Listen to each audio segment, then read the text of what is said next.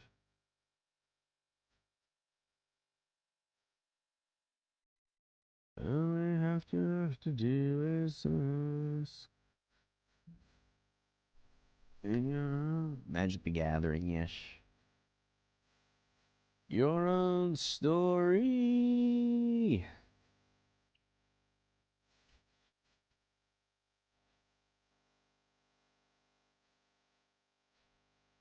You make it cheese and open book, but you don't know what church to turn to. I used to play that when I was like 17, 18 in the coffee shop in the Netherlands, where you can buy and smoke weed.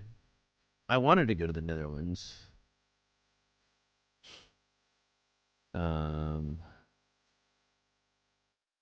But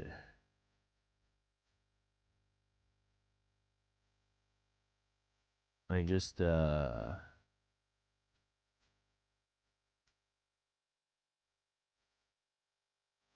got sick. So kind of sucked.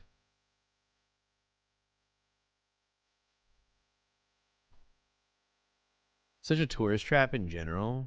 Yeah. Wizards of the Coast does a Universe Beyond deal with Valve. Which hero would you have run as a commander? I feel like Ancient Apparition would be pretty cool.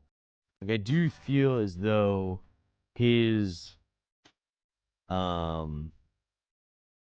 passive would be a cool mechanic in some way, shape, or form.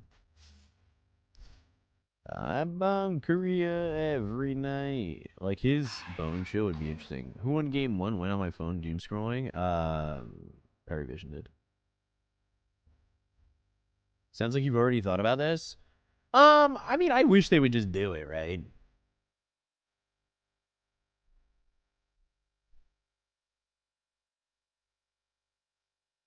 Additional pet insurance.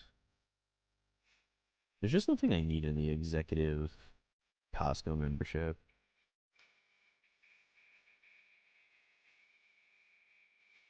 Red flowers down below us. Culling Blade would be pretty cool too. You could Culling Blade anybody who's lost half their toughness. That would be pretty cool. Some shit like that, you know? Korea every night. I'm not a movie star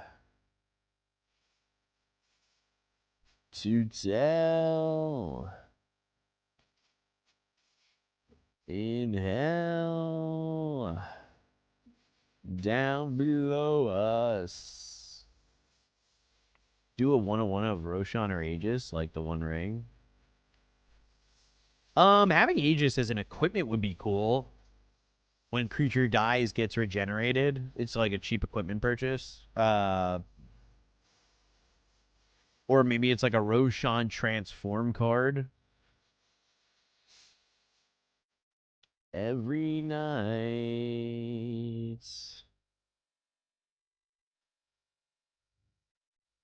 So like Roche, you control it. When it dies, becomes an equipment that you control.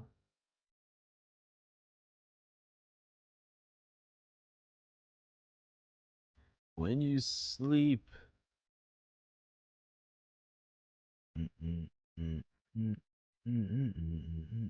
When you sleep. Go. I think that you should add a baby Roshan instead of Tormentors in the opposite pit, and they high five when they change pits.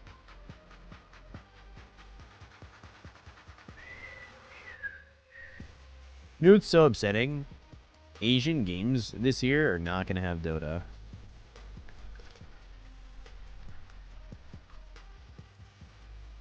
Very, very disappointing.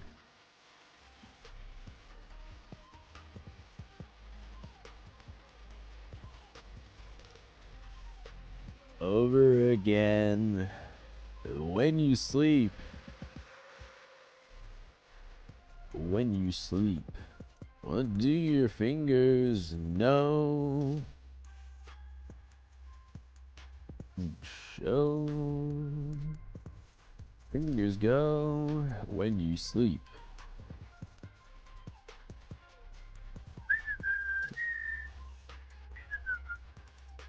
Guitar, nothing bar. Over car.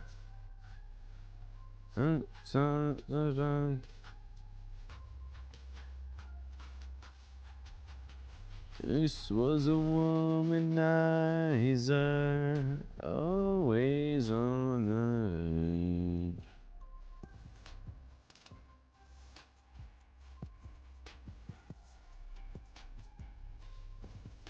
When you sleep,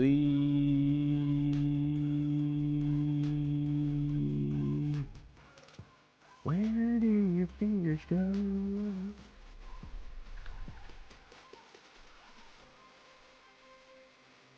Go. Do, do, do, do.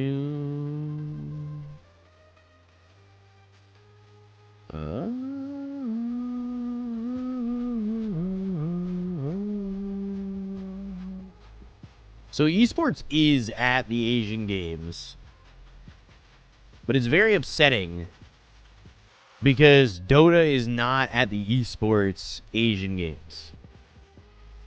Last Asian Games ended up having Dota,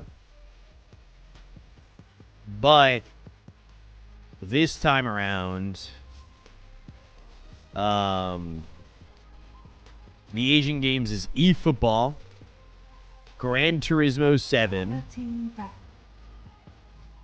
Honor of Kings, Naraka Blade Point, Puyo Puyo Champions, which I don't even know what the fuck that is. And now I've seen it, it's a complete joke. Identity V. Don't know what that is either. Identity V is it's a gothic style survival game. What the fuck?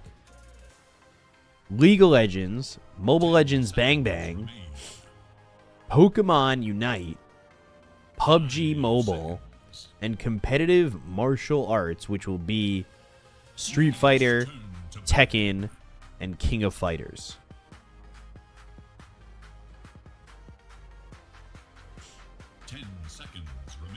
Meanwhile, esports at the 2022 Asian Games had EA Sports FC, Street Fighter V, Arena of Valor, Dream 3 Kingdoms 2, League of Legends, PUBG Mobile, Dota 2.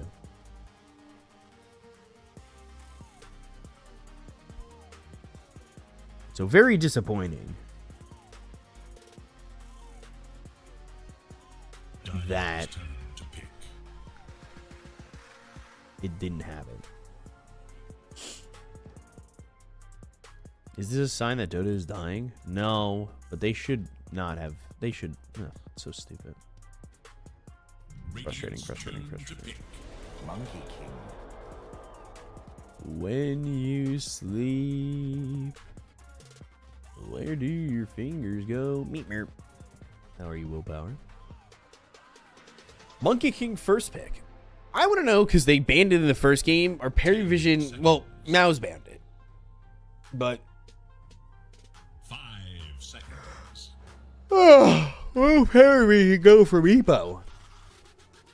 Sorry guys, I'm kind of yawning and tired. Muerta. It doesn't necessarily need to be the one. So maybe they won't ban the Meepo and they're tricking them into thinking that they already got a position 1 and they'll go to the Meepo and let them have it. Who knows?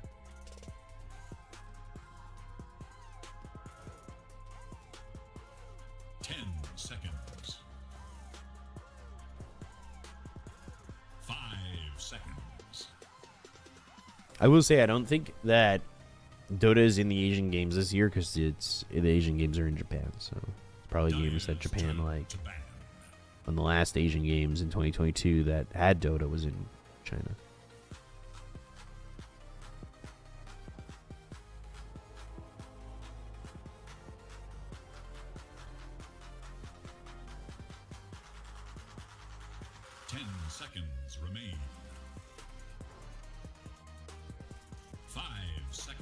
remain. I'm gonna eat something.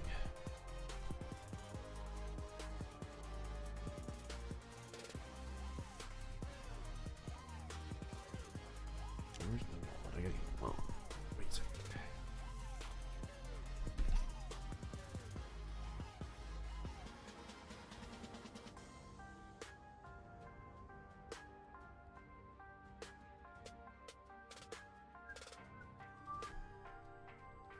Tide pick coming? We could see it again. It was really good last game. Like, I wouldn't hate it. It is Radiant spam.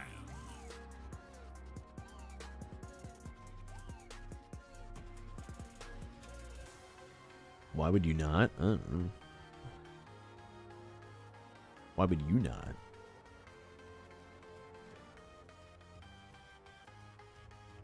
Seconds.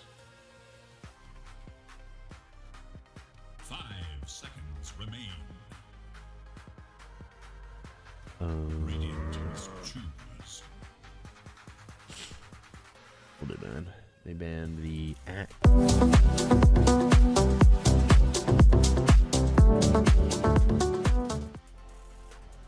I should be sleeping and not watching Donatorties? That's not true. Come on. 10 seconds remain. Life is okay. You're allowed to. 5 seconds. You're allowed to Dyer's turn to pick. Keeper of the light. exist here. Wait, whoa. Did Chalice change the way you pick your stuff?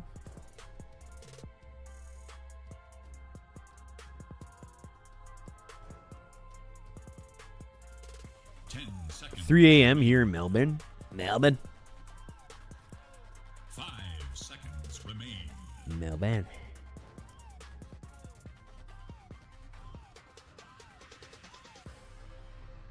Still could be Meepo? Yeah, for sure. Muerta 4. Could be Coddle mid. Could be Coddle 5.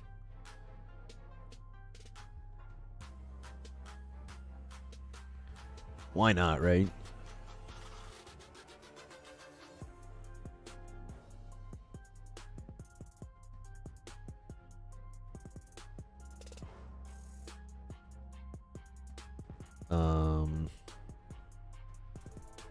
I did. Nar, there won't Meepo. The nerfs have fixed the BS with Totem. I mean, they played it the other day, right? It wouldn't be too shocking.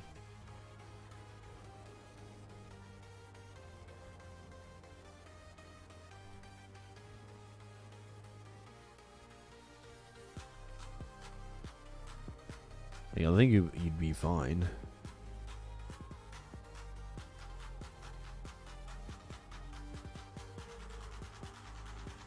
Dyer's turn to pick. There's the Tush. Radiant must choose. Tusk immediately into a Hoodwink pick. 2 good supports. I do like that.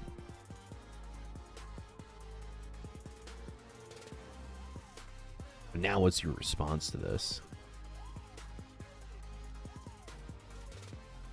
10 seconds. 5 seconds. You never know. They could. They could always just do it. Yeah.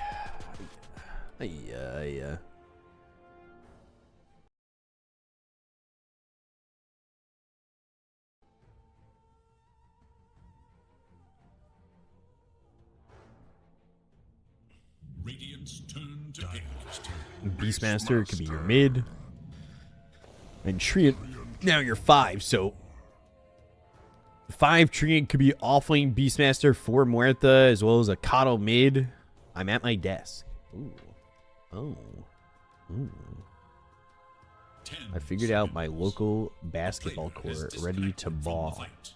5 Wait, what? seconds.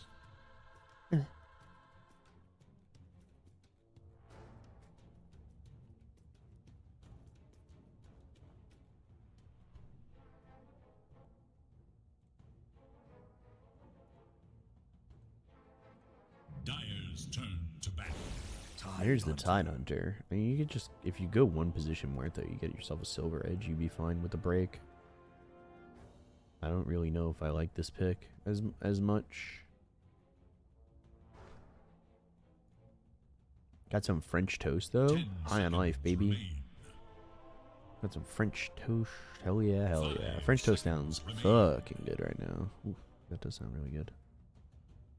Radiant's turn to ban. There's the Tide. Yeah. None on You this could also get stage break on Beast. You shrink could. from You could get break on both, truthfully. If you really wanted to.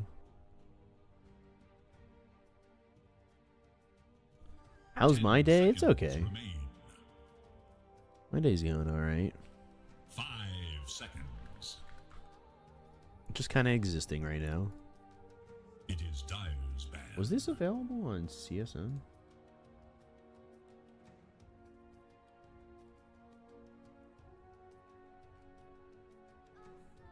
I feel like PFL has been available in the past before. But I guess not. 10 seconds.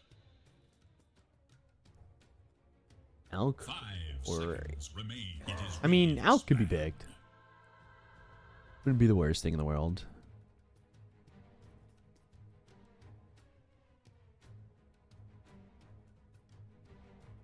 But, yeah, he is banned, so... Wait. 10 seconds remain.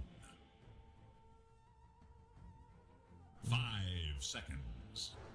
Can't let males have Alk? No, not really. Dire must choose.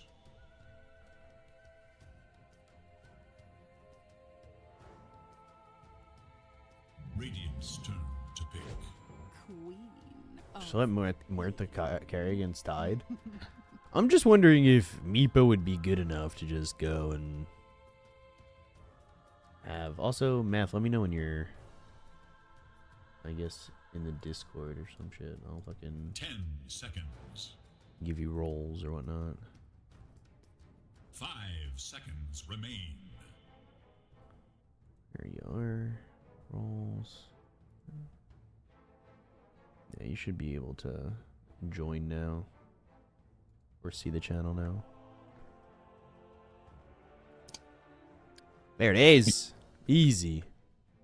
Welcome back, Malibu. I mean, Math. We're the same person.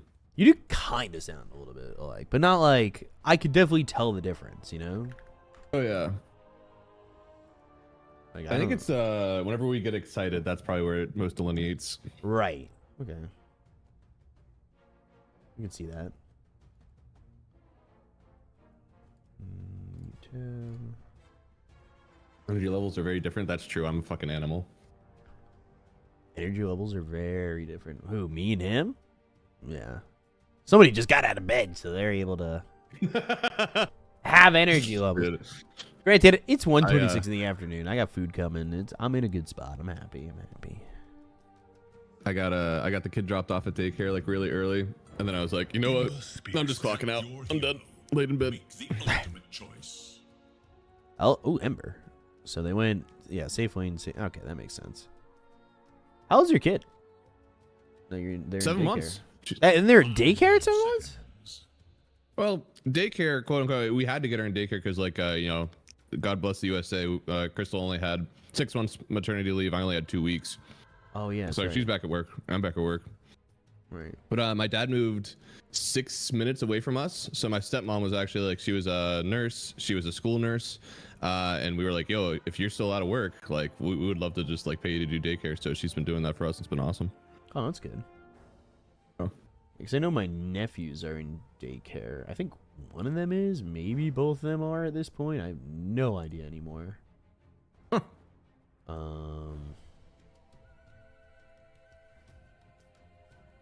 I mean, USA is probably one of the only places where daycares are like, we'll take care of your like pre-6-month-old child, just because it's so common that both parents are about to work by then.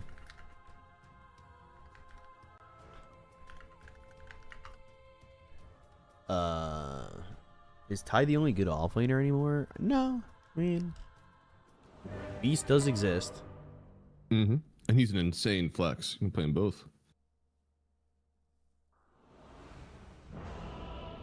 I think because of the existence of Beastmaster Carry being so popular, I think Timber's about to get some steam, be a lot more popular. The classic meta shift. Because he was really bad. He had some horrible win rates. Yeah, what are the... I haven't looked up like the pick stats for this league yet. Oh, Bat Rider. Bat Rider is like the premier offlaner, right? Yeah, but he's getting banned all the time. So you're not Bat Rider really Bristleback. seeing much of it. Which, you know, makes sense.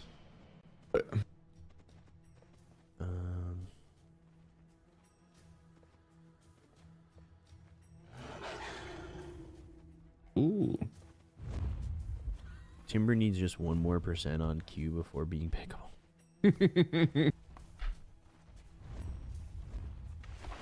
Oh, interesting. Dude, I love this. What? I love the smoke.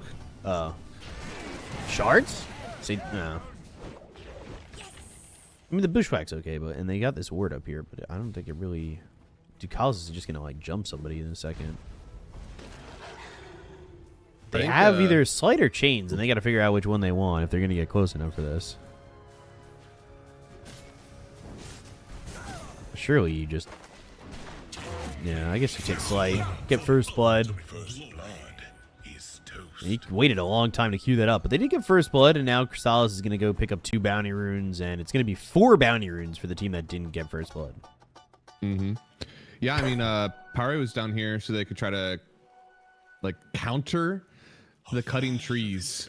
Right. It worked out. Yeah, now you've got Ducalis just sitting in the trees doing his own thing. But he's only sitting in these trees. It only takes a few more. We got Culling Blade on Boom only. Oh, not on Yamach. Neat, guys, neat. Look at us.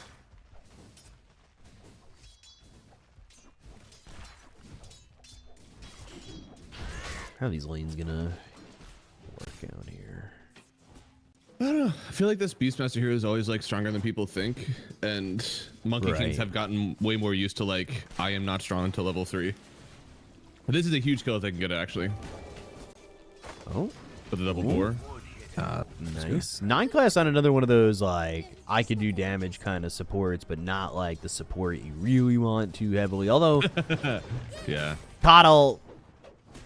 Chakra magic, constantly just throwing axes at some point. I don't know. That sounds pretty dope to me. Oh yeah, that's everything, right? Like a lot of Beastmasters I've actually seen like 2-2-0. So both your spells are really powerful, and you just like keep getting mana for both of them. Well, I've seen some Beastmasters just skip Hawks completely. Yeah, no, I love it. Straight attributes.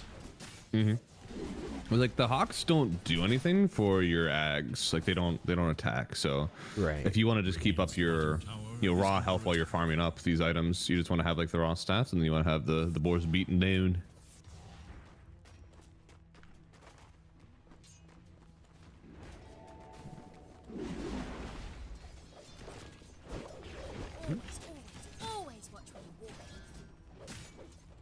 Kind of watching. How's mid going? Mid one, although no one on this Ember. Mid one here on the Quap. And a DC from Boom on the Tide. Tide Triple S played it really well in the last game. How many fishes did he end up with? 10. Oh. Man, we're just queuing up the executions, huh? Like I've been doing it like 3 times now. Get him out of here. So it's mid one versus no one. Have you done any jokes about that yet? No. Holding out for you. That's good. We can save that for no, it's good. We save for a team fight or something. Made one, no one, who won? Oh, no, 1 for 1. Show CS. I like the double scream of pain in this one. Like I think some Quaps think that they can like outskill, like do the dagger fake, but I like how mid one is just like push right through it. I will just scream you down.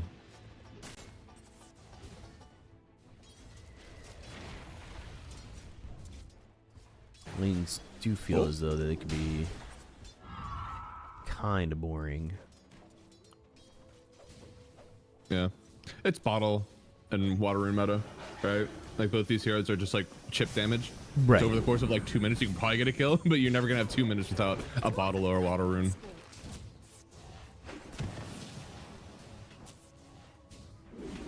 I honestly keep waiting for a patch where there's no more water runes that spawn beforehand, and it's only like the original water rune idea was actually Swindle Mullins, and he was talking about how like sometimes it feels like if you lose the rune, you're just ruined, and what should happen is that there's a like empty rune that spawns opposites of the power rune, and that was the original water rune idea. What do you think it should have instead? Like it just empty rune just doesn't do anything, or? Yeah, basically like there's no water rune that spawns before the 6 minute mark. Oh, and it when just 6 minutes stays empty. I mark thought does. the rune would be called an empty rune. No, yeah. I think the idea was that basically like there would be at 6 minutes there would be a illusion rune top and there would be a water rune bottom, and like there would still be 2 runes that spawn, so you're not like totally torched, but there's still an advantage for getting the power rune.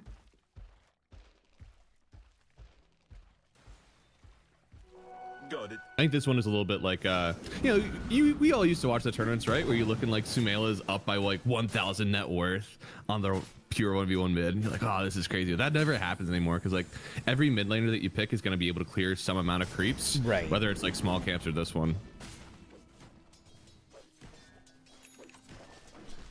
As somebody who doesn't play mid, I would love to see mid laners get fucked more often. I think there could be an idea where an empty rune spawns in the opposite of a water rune, but it has to be picked up for another rune to spawn there, and it has some sort of effect. Ooh.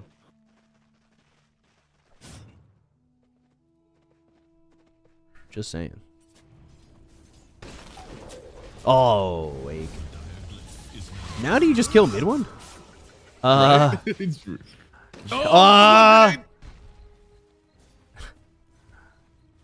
It is a lot easier to cheese with the water runes, is what he's saying. Yeah, that makes a lot of sense. Ooh, Satanic's just dead bottom. Chrysalis came by. What the fuck? Yeah, mid laners still win mid. Mid laners don't dominate mid. That's Right. the difference. Radiant's bottom tower is under attack. But I'd be super down for like an empty rune that just doesn't do anything, or like, I don't know, it's just an odd different thing. I just think straight up, I would love to see like the actual like original idea where like the water rune spawns opposite of the power rune, and there are no water runes until 6 minutes, and you see some more like salves being ferried out. You know, Marcy mid would be huge because you get to like just instantly call your regen. Radiant structures are fortified. Are they gonna try and get another kill down here bottom? Yeah, now they. Boy, are they trying. Kalis, he killed Leech Seed in a second. He just survives this gank. Not only that, but Yamich is like in trouble. A really good calling, like a really good placement for it. It was outside the tree line. Right. Oh. Oh. Satanic? Oh. Oh. Oh, yeah. 4 heroes here. They still get this kill, surely. Yeah. He actually pressed like every button correct. Oh, and like, having that the Monkey King misses his jump and he gets pushed out of the Wukongs. That was pretty funny. And yet they still just get this kill. Yeah. Ooh! Oh, he got it! Wow. Okay, he gets the kill and he gets the fucking shrine. Holy fuck. Okay, that's insane. You may have gank. Okay, that also brings in the question: why are you like 4-man ganking the enemy carry at 7 minutes if you're unable to get the rune afterwards? That's kind of rough. Now you lose 2 wisdoms. I do not think that's worth it for your team. Yeah. Doesn't feel too worth it. Dire's top tower is under attack. Dude, plus no one is getting these sacks. Oh. Oh. Yikes. It's a disaster. Basically, Jesus.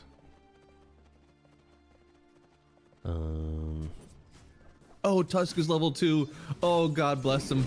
Oh, no, Yamish. He wanted, I I mean, he wanted to get that wisdom shrine, but he couldn't get it. Oh! Remnant the other way, but needs to be careful for damage, so now he has to throw Remnant backwards. Makes sense. Yeah, level 2 Despair is kind of... not fun. Like, the Image played so well yesterday. I feel like he's one of the people that I need to see perform on Mouz for them to have like a good time. Him being level 2 is a disaster. Right. Ake being so low is a disaster. Actually, he's not even that low. He's level 5. He's fine.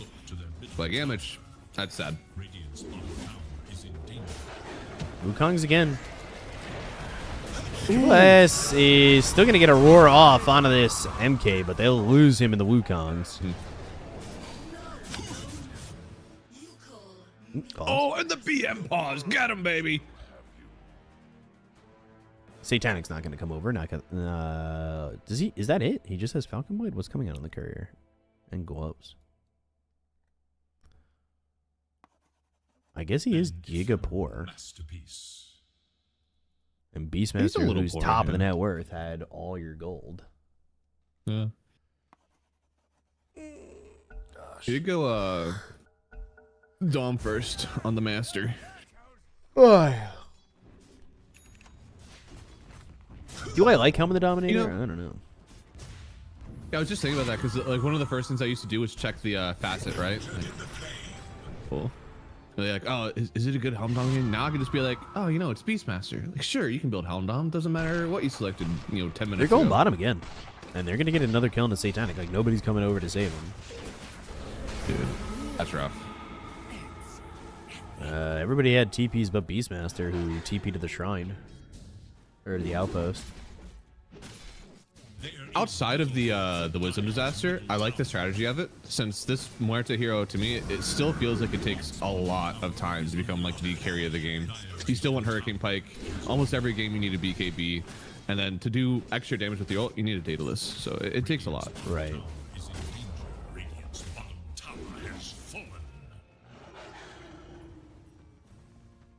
We'll see if Beastmaster can make a change on it, though. This guy, he runs the map early. I mean, Beastmaster's definitely somebody to open it up for you, but you need your Ember to kind of recover a little bit as well. Oh, that's fair, yeah. Like, That's not doing it. He's basically at like the same net as like the other two cores there. Tidehunter's actually the one that's popped up a little bit. Mineclass is level 6, but he's very dead again. Why are you there? Yeah, it went down into the river too. Didn't go up on the steps where maybe he could have survived. Right. That's another thing that I think I learned very early. Like the river, like water is dangerous in Dota. That is always a low ground. You never want to be there. The river is fire or lava. Dude, that would be. I know they used to do like the river colors or whatever with like the vials. I did just, like straight up that. changing it to lava. That'd be sick. There was lava, I think, at like level 500 or something.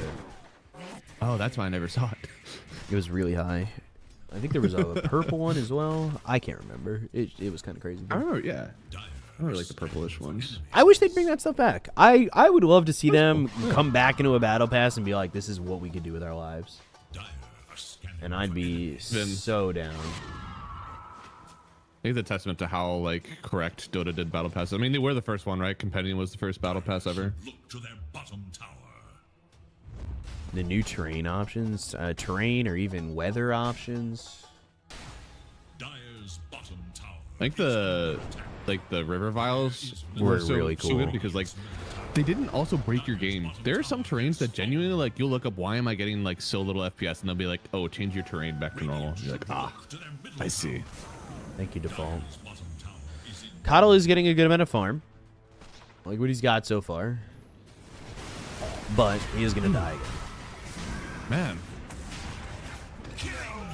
Is he getting a lot of... I mean, he's got 600 more gold, I guess, than, like, the next support. I just don't get why he isn't, like, playing directly behind the Ember. Chrysalis losing his fucking item here. Losing his courier. That's the rest of the Mage Slayer, right? Yeah. Is the meat... I mean, losing that sucks. I will say no one also lost his courier. Yeah.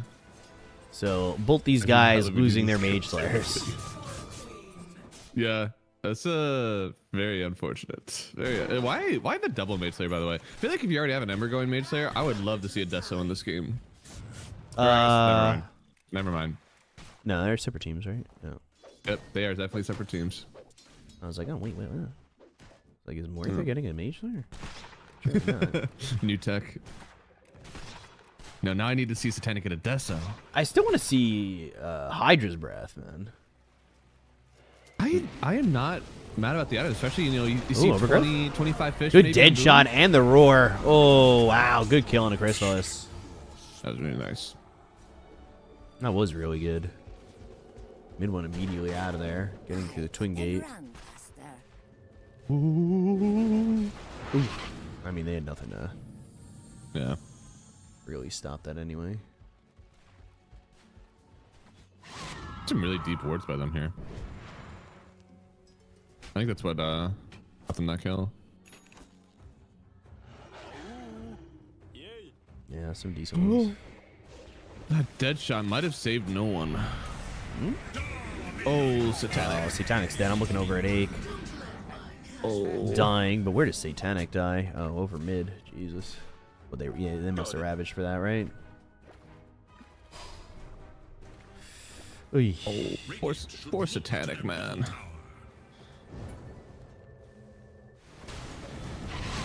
Although, triangle. Hey, this is something. They're gonna Boy, you really get wish you had triple that S, or I mean, yeah, now they've got Wukong, so he definitely dies. I wish you had Satanic in a moment like that where you can possibly pop off. Ember's leaving the two of them, and they might just lose more because both these supports are going to be in a bit of trouble. Yeah, Kalis is dead to neutrals now. What created that move? Why did that start? Because I don't think there were even ancient camps to, like, contest. Beast is a huge I just don't know why killer. Parivision was up there. I mean, Beast still just has this fucking Helm of the Overlord, and now he's going into an AC, so it's not going to be like one of those Ags Drums of Slom games because they trust the damage to come from Satanic. But Satanic is still continuing to struggle, and no one's kind of shutting off a little bit. Huh. I'm confused on this one, but I'm interested to see where it goes. I feel like Ags is still good for, like, taking objectives. You could still get Ags later. Satanic again. For sure, yeah. Overgrowth. The calling has him silenced, but oh god, the sharpshooter. Jesus. I mean, Satanic just can't survive. That guy is so good. I don't know if you fight this. You've already used Overgrowth. You just want to get no one out. Committing roar here. Oh, baby! No, no! Oh, the snowball save. Wow. But he still dies. He still dies. Sucks that he still dies because now all of a sudden Beastmaster's doing a good amount of damage even without these drums of Slom. He's got a lot of help with him, and Crystallis is going to try and four-man Wukongs with Boundless Strike. Jesus. If Beast can get out. Nope, Ravage. Sharpshooter's going to land. No, it misses. Wow. Still 250 gold for Crystallis. God, not the symphony of skills we're all kind of expecting. No, no one. Jesus, dude. What are you doing?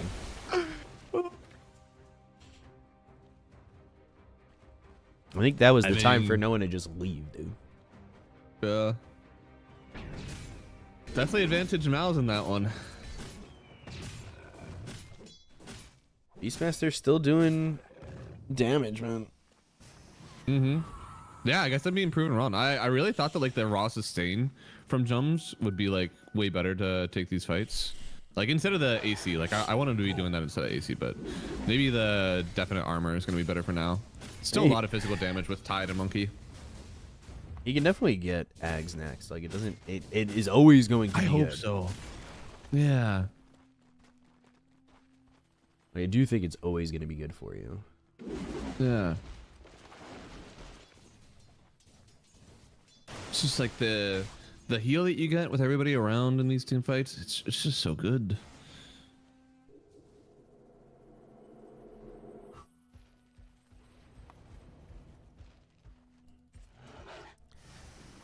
Treant, I feel like we're not seeing much from him. But Coddle's going to have Ags eventually. I guess he queued it up. I thought he would be working on it a little bit more. I'd like to see more damage from Ember. Meanwhile, Yamich is dead. Triple S is there with the Primal Roar. That'll push him even closer to this AC, which I think is going to be pretty significant. They also used Overgrowth. They started with Overgrowth and they ended with Roar. So they needed both. Mask of Madness, Muerta. Yeah, that's the prayer item. You're just hoping that you can farm up a lot better now. Otherwise, I think that he would just be going into the Hurricane Pike. But said he's gonna go like a little bit more defensive. He's got this like massive menace to hopefully Definitely farm need up this for the Silver Silver Edge. Edge for sure. Losing Ache. Balance Strike, Wukong Snowball, all combined. Sonic Wave avoided with the Slight.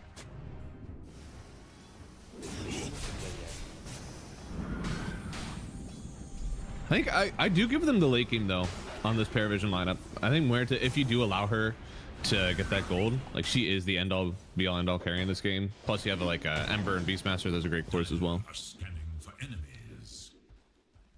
Ducalis has no mana. That's not much to be going on. Roar is going to be back up. 500 gold until he's got that AC. Scanning for enemies. Blitz Knuckles picked up here for Muerta.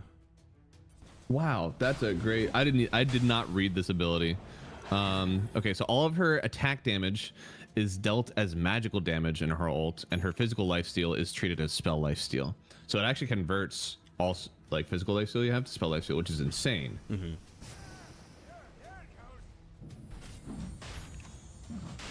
It's even if her or her target is ethereal. Do they get this right? That's I mean, awesome. no one's here. Good Ravage, 5-man Ravage. The calling kind of stops a immediate follow-up, and to be quite honest, Crystallis is a little late to the party. They are going to get Satanic anyway. But that was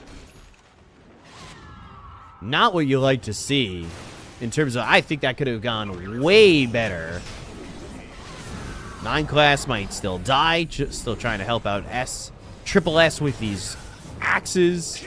Good remnants from no one, and now they're starting to kite them a little bit, but no one, he's fine, right? There's no Ravage to keep him in here. Walking into the circle is kind of crazy. Crazy or goated? That's the real question. Blink, Anchor Smash, 9 class, now he's dead. But they got the Solar Bind with Crystallis. He's still trying to jump away. He's fine, he's fine, he's fine.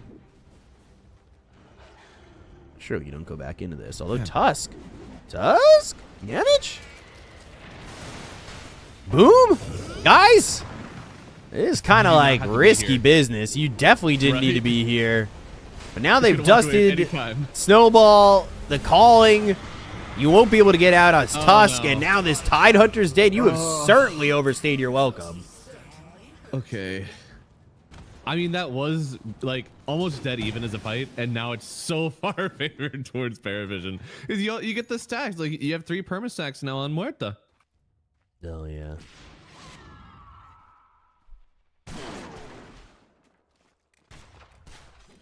Ugh. Yeah. Unforced errors. You hate to see it. Yeah. They just stayed forever. I don't know why. Yeah, right. And Triple S doesn't die at all in that fight, so now he's got AC. Yeah, he's going for the blink dagger next, so he's just gonna be able to like blink destroy somebody probably with the AC. Oh, Hey, dead. Satanic. Ooh, Roar's available. Jesus. yeah. It was wait for the late Muerta to get to the late game, and we're slowly approaching the Parivision late game at just 25 minutes in. 9 class just dies bottom. Oh, he did go back for the Deso. Interesting. Is that something that is common? That you get both the Mage Slayer and... Well, he had the Deso Deso for a while, but I guess... I don't know. We'll have to I see. didn't know that people went both. Oh, people go both very often. Okay. I think I don't see enough Monkey King these days to really give you a definitive answer. Yeah. It can't be giving up all this gold. 250 again to Crystallis. So there were 2 carries that I think in the group stage that they only went for like Deso, and then as soon as we got into the playoff stage, Satanic, Yaturo, Meke, Jesus, they all go both of them, except for one time Satanic went Echo instead of Mage Slayer.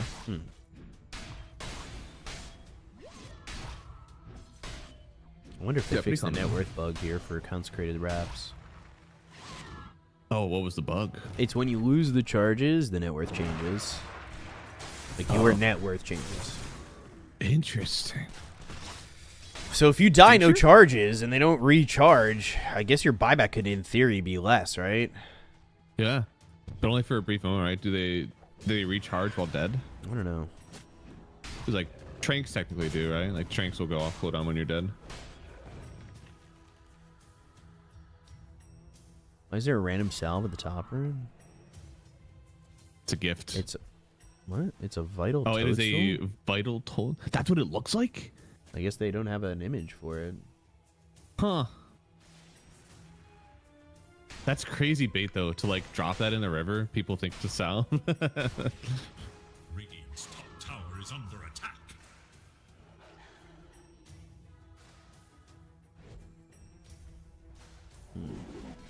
We're very close to the silvers already on Satanic. That's multi-purposed. Right, versus a Tide versus the Monkey, both very good. Here's the Silver's Edge. Uh-oh. It might just show itself right now. I mean, God. Yeah. Good snowball save. Good Sonic Wave? Yeah, decent into a Ravage. Okay. Walrus Punch. Triple S, still half health. Sleight of Fist Searing Chain stops the Monkey King from initially jumping in, but Balance Strike with a Shard. Jumping forward. Wukong's Command. They already got both supports, and they still can't kill this Beastmaster. Kalos is going to be saved. Boom is dead. They'll look over at the Monkey King, where they've got someone with the Centaur Conqueror, and they'll lose the Aegis. But mid one's gone, and Crystallis is going to be next. It's a full team wipe here from Parivision. Oh, man.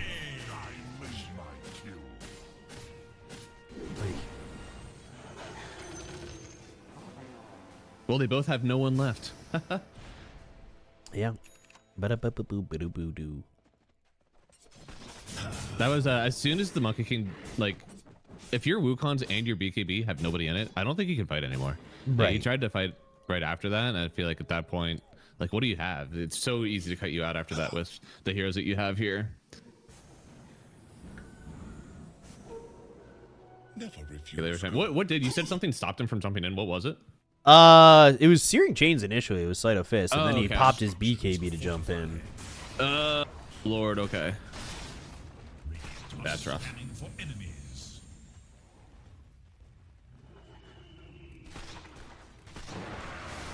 But yeah, Dire's top tower is I think this game is starting to feel pretty over. Crystallis has been pretty late to the jump on these fights a couple times. Mm-hmm. There, he's getting stopped, but the one by Roche, I feel like he was just late.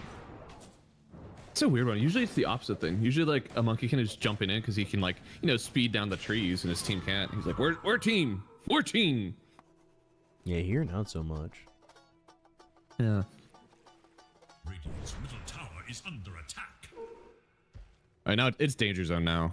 You have the Silver's already completed. Once you have BKB on Satanic, it's like, he's at 80% power. Once you give him, like, another mobility item, maybe another damage item, he's cracked. Is this BKB for Triple S that he wants next? Yeah, right. So he's going BKB. Not Might be going. He could always go back for the Ags. He's gonna get blinked. Like Ags is always good for Beastmaster. That's the crazy thing. Is like, Yeah. even if this game gets a little bit rough, he could go back for it. Yeah. I don't mind the build now. Even if he gets the blink first, like, sure. But I do think that Ags is, like, so good after that. Right. Can I move my camera? Why is it not moving? Alice? You're being forced to watch.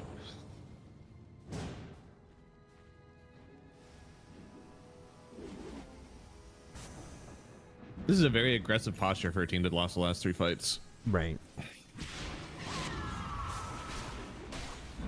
Well, Muerta is top. So not there looking for a BKB. I assume Parivision are not looking to fight. Not necessary to, you know? Yeah. It's the next neutral item here for Crystallis.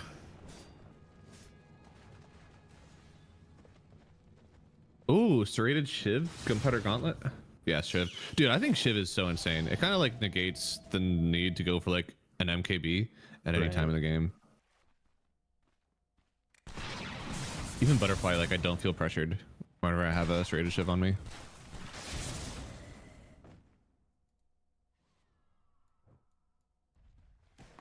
Do me some serrated Shivs. Ags for Tide Hunter next. Interesting.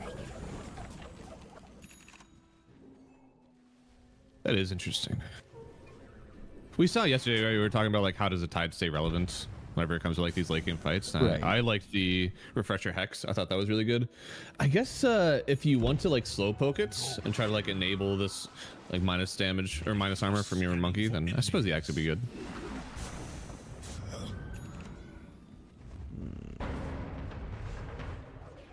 I know it's not like a 1-for-1 decision, like, oh, do I have Blink, Refresher, and a Hex, or an Aghanim Scepter?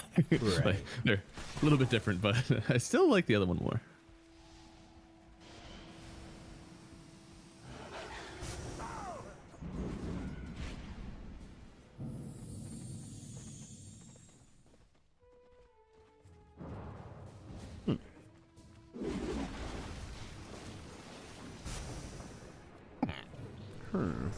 I'm just curious to see what their movements are going to be.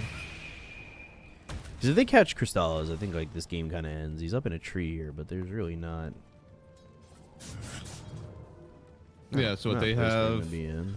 only buyback on Quap. So basically, like any kill at this point could turn into a high ground push. You're on the side of the map. Beastmaster Blink is like not super necessary. They've got BKB from Muerta now though, and now they've got the Eyes of the Forest giving them more vision. Oh man. Yeah, the eyes are very good. Like, and that's another thing, right? Like this team does have like a lot of good answers for Monkey. Sporadic vision everywhere is going to help define where he's jumping through at, and then you also have like the gotcha axes at some point if you get lucky.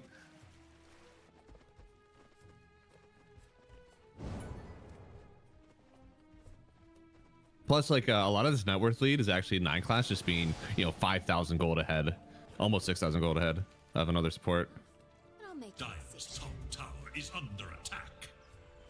And he's got the Ignis tattoos.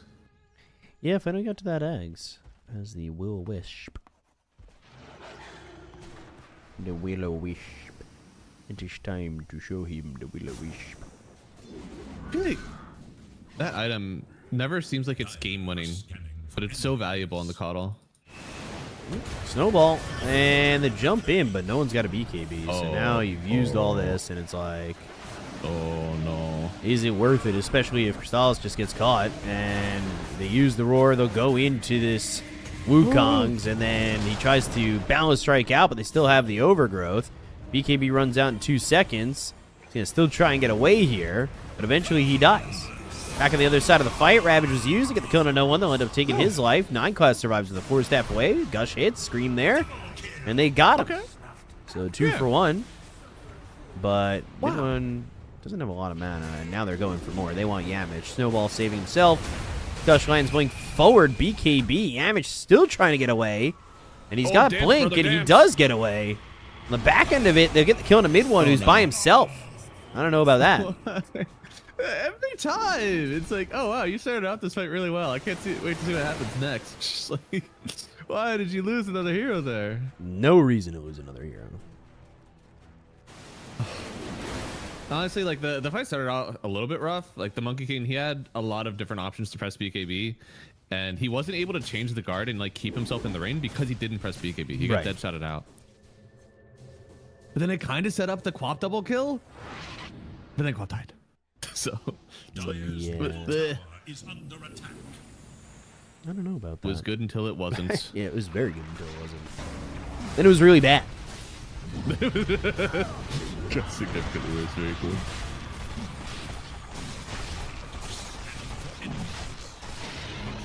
Oh, that's disaster. Losing the Roche already. Yeah, trying to come into this. Oh, This is on the Muerta, and they've got him locked up with Triple S. Good shards blocking him in the Wukong's. Now the overgrowth, but Beastmaster's dead. Okay. And now Wukong's eventually going to end to the point where Crystallis is going to lose his life. Yeah. So that's not really worth. And a snowball to extend what seems to be inevitable here, but a blink away. Yamage. They've got eyes on him, but now he's got regen. Blink on cooldown still. Blink going to be slowed up, but has snowball. Could blink after. Yeah. Right. Still blinks.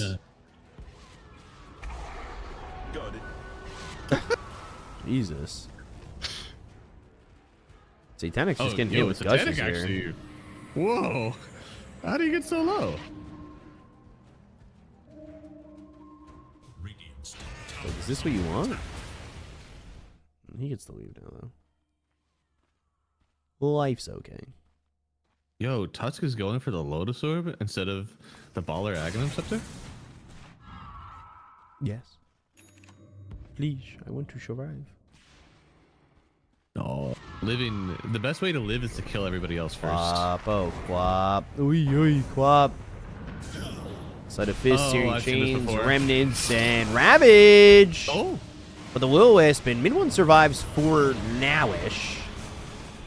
Poor Steph trying to get away. They got the kill and a boom, and now, well, they got Yamage. Oh. Mid-1. Chase. Searing Chains at some point. He's got Slide again. They'll just get the kill on the Mid-1 instead.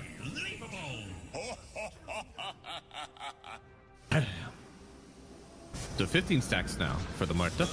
Oof. It's a lot of stacks. And Tide disconnected from the game.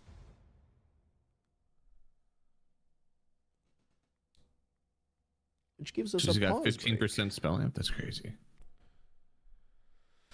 There's quite a bit. Ay.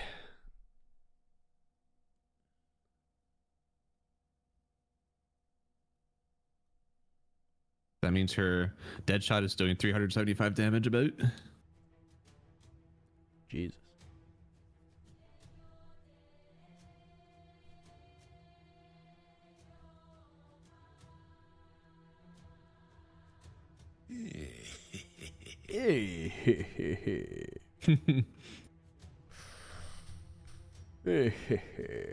Oh, we've also hit the disaster moment where all three of the parry cores are ahead of everybody on tower. Yeah, that's rough. I don't know. I mean, I feel like these fights look really hard for the Monkey King. Like, every time I see him press BKB, I'm just like, I don't know if that was the time, but also I know why you felt like you had to press it. Right. Like 6 minutes of 6 seconds of invulnerability are just not enough.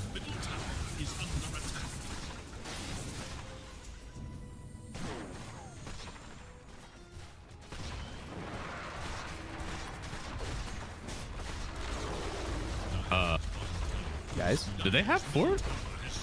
They do now. That was a free fort. Okay.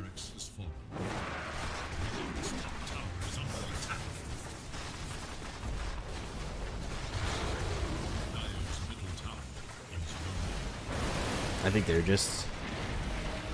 They might be over it. Yeah, I mean, they didn't have Tide, so I guess that's part of, like, they didn't think that they could hold. Maybe this is why he went for the Aghanim Scepter. Like, this is how we'll hold the high ground after we lose 4 fights. Not sure about that. Oh. This doesn't feel worth it. There's still an Aegis.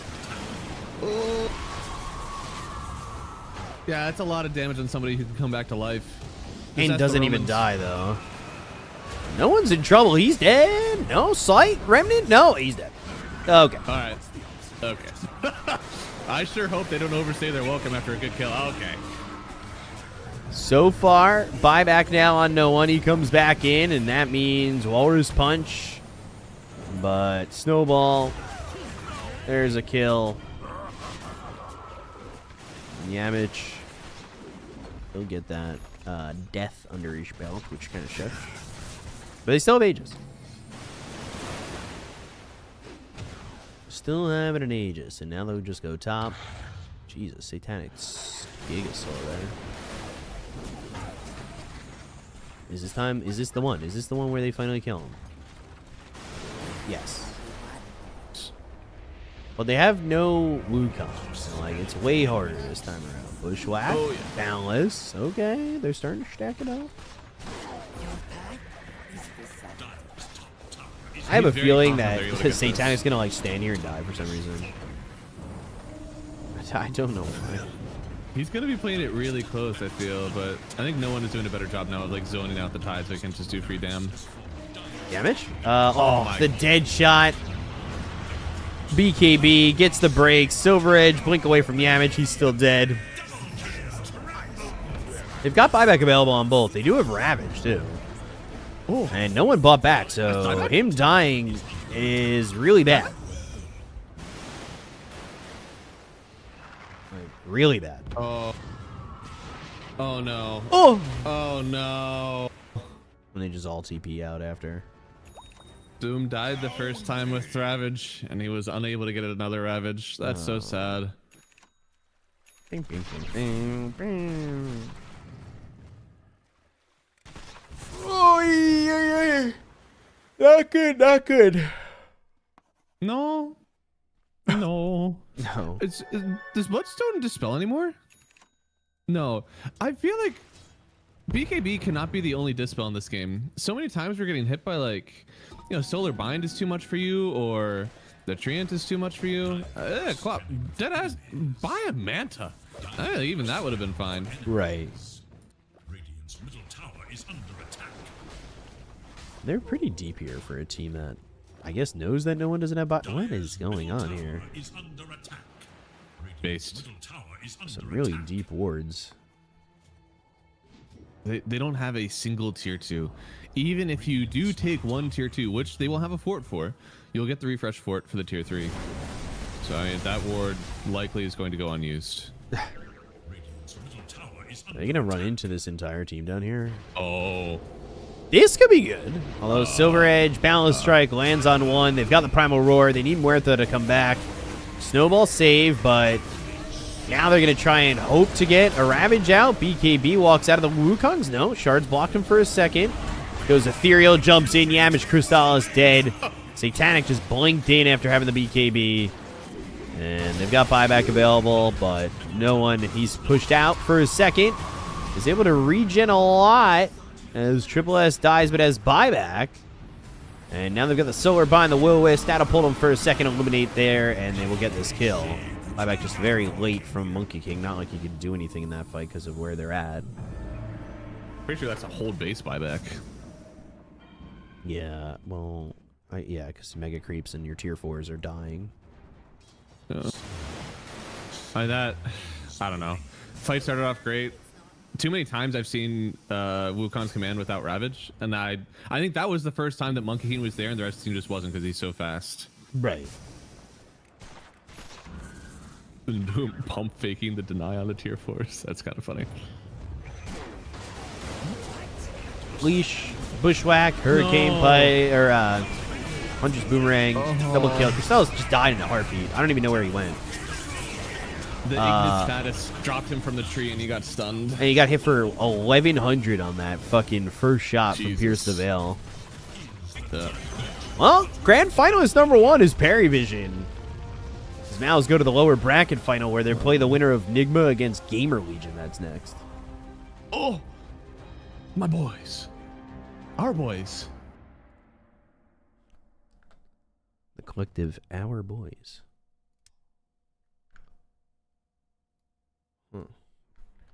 And that game allegedly starts now, huh? Nigma Galaxy. The good guys, as they would say. Well, that was certainly could have gone worse, yeah. That's Are true. they in the lobby right now? Yeah. Premier GL versus NG. I'll be right back. My food got delivered. Yeah, no problem. Jesus! Not my headphones! I will say, as somebody who has casted many CCT games, I like Rinseq. I like seeing him picked up on Nigma.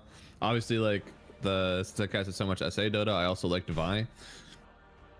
So like Nigma Galaxy does have a special place in my heart right now. But obviously, like, you know, the NA boys, There's no way that you root against them, you know? Especially Gamer Legion.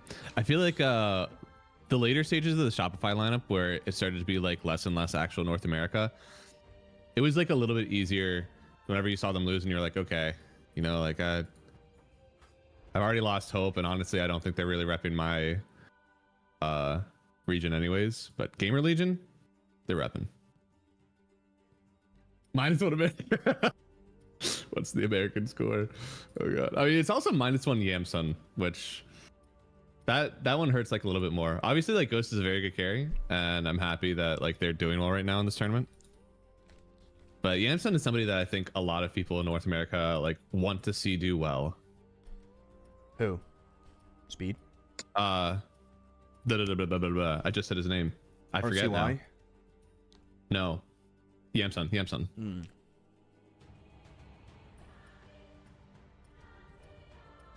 They also live in Europe. I mean, they live in Europe because they have to, right? Yeah. That was that's been happening for so long now. They live in Europe because all these tournaments are online. All tournaments are online, and pubbing, like high ranked pubs for NA is rough. Genuinely, it has made my life easier because now whenever I join stacks for people who are like way higher ranked than me, it's a lot easier to find a game since all like the high ranked people are gone. You just get like say the line. NA is a graveyard? No.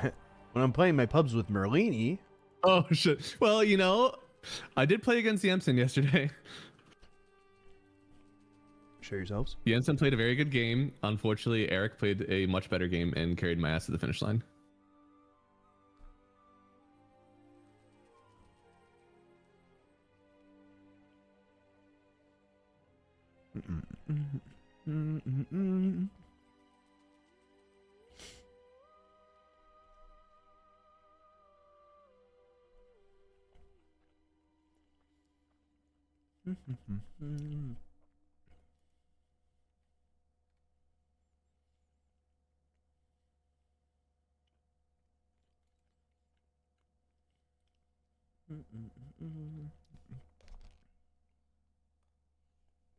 It's your boy Speed here. Speed is somebody like whenever it was old EG, right? You would look at the lineup and be like, here are the guys that I feel like are still EG, and a lot of the times it was Arteezy and Crit, Sumail, stuff like that. Like now whenever I look at like Gamer Legion, I'm like, a lot of these guys are still Gamer Legion to me. RCY, Fade, Big Noob, Speed, they're all there. That's really nice. Definitely respect what Gamer Legion has done for the org. 100%. I mean, they stuck around for so long. They're genuinely like, I feel like a lot of people talk about where you just want to see a team stay together for more than 3 months. I feel like Gamer Legion stayed together for 3 years, and they genuinely made it work. Who were they prior to that? They were oh Christ! Wildcard, right? Oh. Yeah, Wildcard. Because that could have been the end of them. Yeah. I mean, Stress Presso does like a really good job with like the management of the whole org. Oh, for sure. Making sure everybody's able to stay together. All the coordination.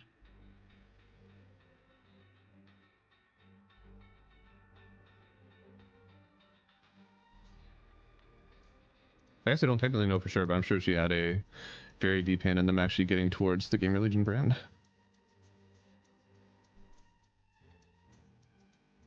Just over a year together?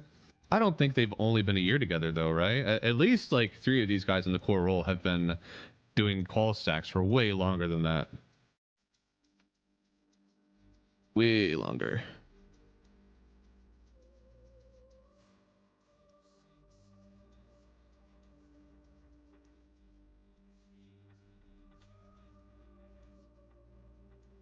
You think Sumail will join or form a new team? I don't know. Where would he go, and which stack would he make?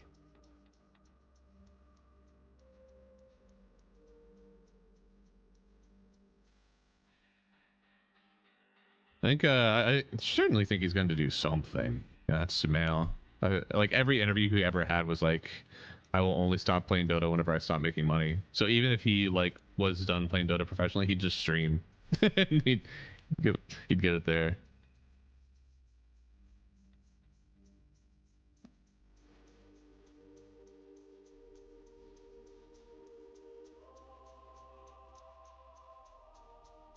That Speed and Fade had been together for like a long time. I could definitely be wrong on that one.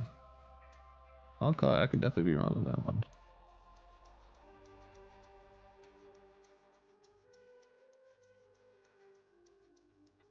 No, because they were Apex Genesis before that, weren't they?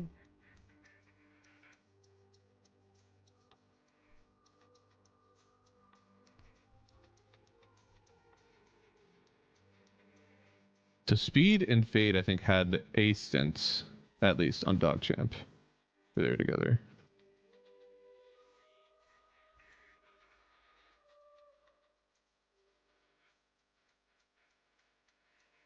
But no, they were ships in the night. They did not actually play together on that one.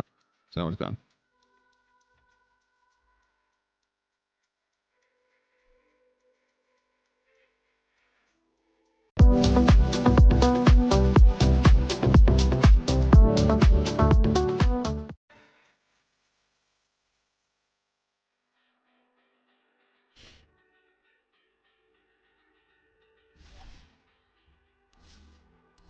All right, so they played together in 2024. They played on, yeah, what would you say, Apex Genesis? Yeah.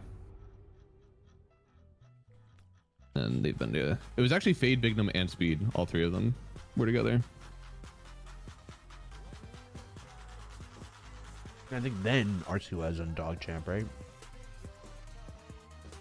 Yes. Yeah. It was very funny at the time because obviously like Dog Champ used to be with Lukey. And like it was, oh cool, you guys have like a Pangolier mid laner. And then they got RCY and they're like, oh, you guys still have a Pangolier mid laner. It's just that like instead of only Pango, like, RCY played a lot more.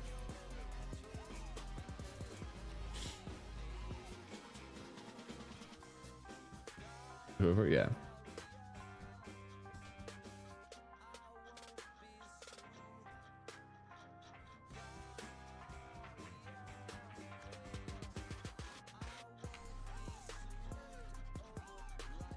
And a hype.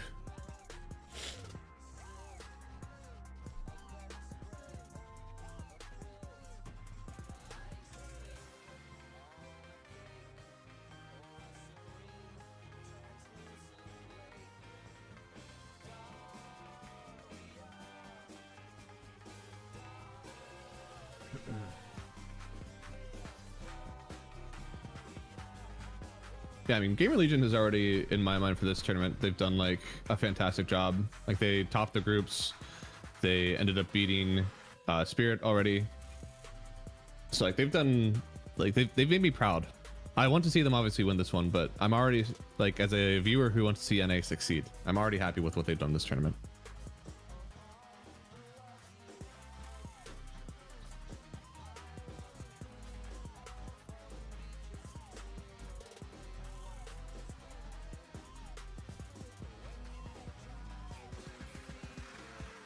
Their first top 5 finish. I don't know if this. Okay, this is gonna sound incredibly disrespectful. I don't know if we count this tournament in something like that. I mean, if they get past Mouz and Nigma and Spirit, that's true. I think that's a fair line, eh? No, I think you're right. I guess the group stage is throwing me off just a little bit. But then like obviously the playoffs have been big hitters only.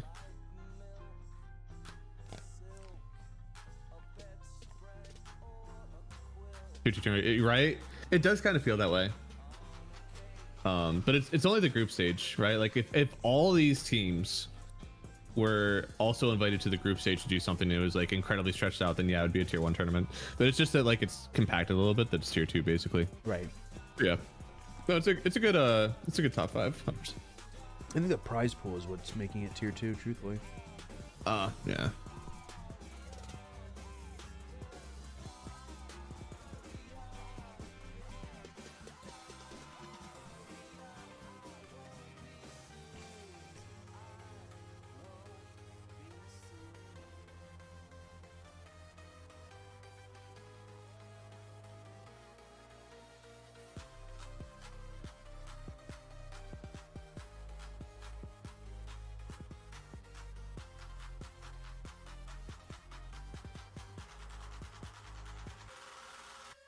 Yeah.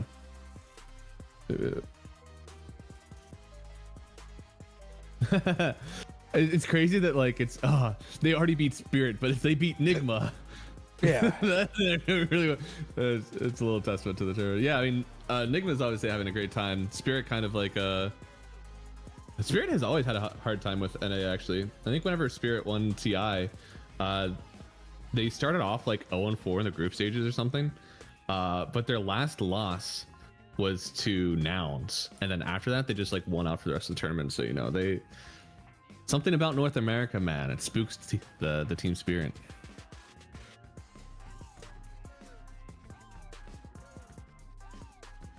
I will see these days it's kind of just like Dota just has no identity. Like there used to be regional identity with teams, and I just don't know if it's quite there anymore because everybody just plays EU anyway, right? Yeah, that's a lot of what happened. It's already like consolidated. I think there's still like obviously somebody who watches like a ton of SA. I feel like sometimes in the picks there's a little bit more variety. Like you saw a lot more in previous patches, like Kunkka and Batrider actually were like way more picked because like it's what can I do to like run at these guys forever and ever. Like those heroes were the ones. The lane mongers, yeah. There's still bits and pieces of like how you want to play, but in terms of like the actual hero meta, you'd get in and you'd be like, what the hell are they picking Oracle for? That's not something that I see in my pubs. That's something that you only see over there, and I don't play pubs over there. But now you see everything.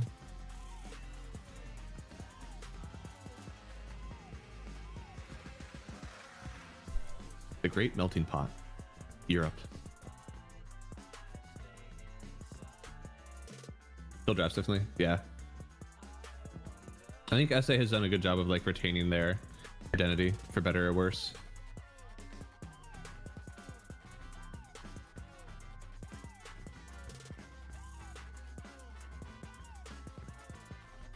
Some could call it like regional growth, I guess, that SA isn't like, I have a single ability that's off cooldown, let's fight them all.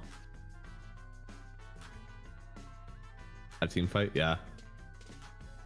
Oh yeah. It was so skirmishy, you know, like in SA for a long time. Like you never gave people the ability to, hey, I saw like 3 people here, let's go fight them, or like fight them as like bits and pieces. All the fights gradually went from like, yeah, you might get some bits and pieces fights for 15 minutes, but now it's like team fighting after that.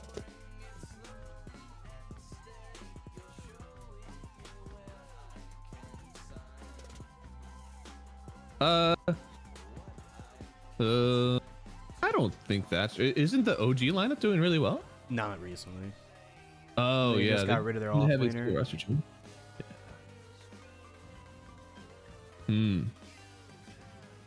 I guess that was my SCA hope. Like, I thought they were doing really well.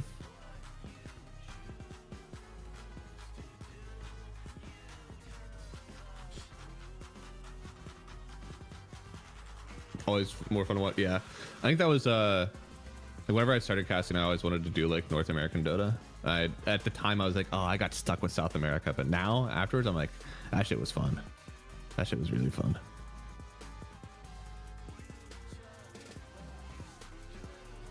BPMS was one of like the funniest coaches to talk to as well, because he was talking about how like he's trying to get his team to like take good team fights. He's like, his heart skips a beat every time he sees one of them use their blink dagger.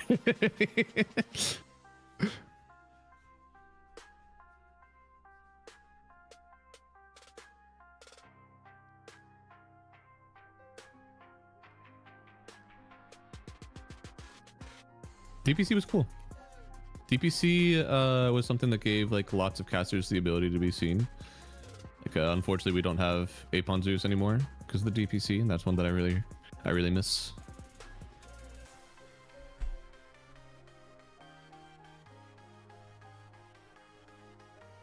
I mean, they truly just fucked it.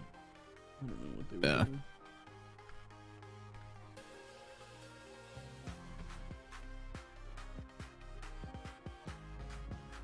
And for all the shit that Riot gets, they kept their regional leagues going. They put the money in that was necessary to do it.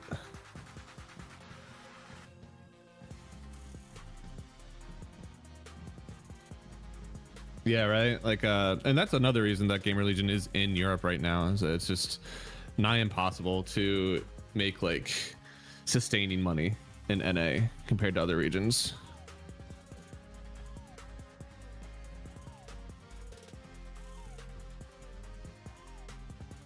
Yeah. I'm not going to diminish the fun of the tournament setting, because another reason of like the poorly, I don't know, like set up DPC was the fact that it was stretched out for so long. And it was very hard to like get other tournaments around it. I mean, the later DPC versions weren't as long though. Yep, that's true. They did try to fix it. And the thing is, just like players complained that it was not like it was too long and the schedule was tough, and it's just like, yeah. But now it's not tough, where it's constantly qualifiers and constantly tournaments. Yeah. I mean, and there's no chance for other lower regional teams to make a tournament. Yeah. Almost. I mean, some of these tournaments are invite only. Like, I just think the landscape is so barren. Yeah. It is now. The time, and maybe that is part of it, like the time to do DPC has ended because by killing DPC, you removed a lot of the people who would want to play DPC if they had to move on. Back to back. What was somebody was telling me, I think it was KJ was talking about after he won PGL Wallachia. He was like, that was really like, I'm very happy that we won that tournament, but then you take off your headphones and it feels like it's already over because there's no crowd. Dire's turn to ban. Radiant's turn to ban. I'm not a LAN tournament like supremacist, I guess. I'm not that far. I'm already not going to the LANs, but I do understand the player perspective of it. The problem is too, DPC was supposed to be implemented with like the way PGL Wallachia happens is the way that DPC was supposed to happen. 10 seconds Yeah. remain. Where all the teams were in person, like that. 5 seconds to Maze ban. Radiant's turn to ban. And it just didn't happen that way, unfortunately. 10 seconds remain. Can we just turn back the clock roughly 3 years and try again? I like that. It's so weird. Yeah. Right, like DPC would work great in Europe, and that's why Dream League is doing like the Div 2. Because like there are some reasons like that. I still think that SA should have something like that. Right. 10 seconds. Dire must choose. But like you can't do DPC in NA because at this point there would probably be match fixing in tier 1 DPC, like straight up. I mean, if there was funding for it, there wouldn't be as much like match fixing. 100%. 100%. 10 seconds remain. 5 seconds remain. Like I do think that there's a big miss on like if like the funding was possible. Yeah. And I will say a lot of these tournaments just kind of end the same way at times, where it's just like, okay, cool. A little bit. Like the same team. I do. I've loved the Swiss. And I think was it Blast or PGL that started Swiss? Whoever did it, PGL great on them. did Swiss. Because that made every game truly like every game you're watching matters in some way. I think they definitely revamped like the online tournament system where it used to be kind of like sloppish.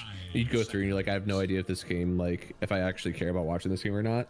But when you're watching the Swiss one, you're like, okay, sure, maybe the top 8 teams that should make it through, maybe only 7 of them will, and somebody's gonna sneak in, whatever. But it's still like fun games all around.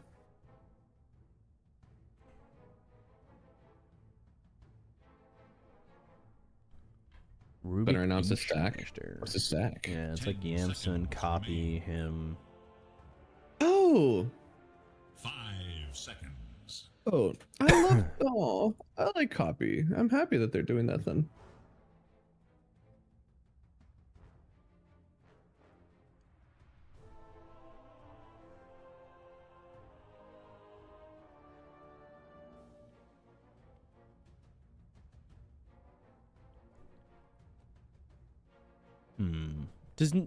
Nigma doesn't play Meepo these days, right? Great question. Let's see.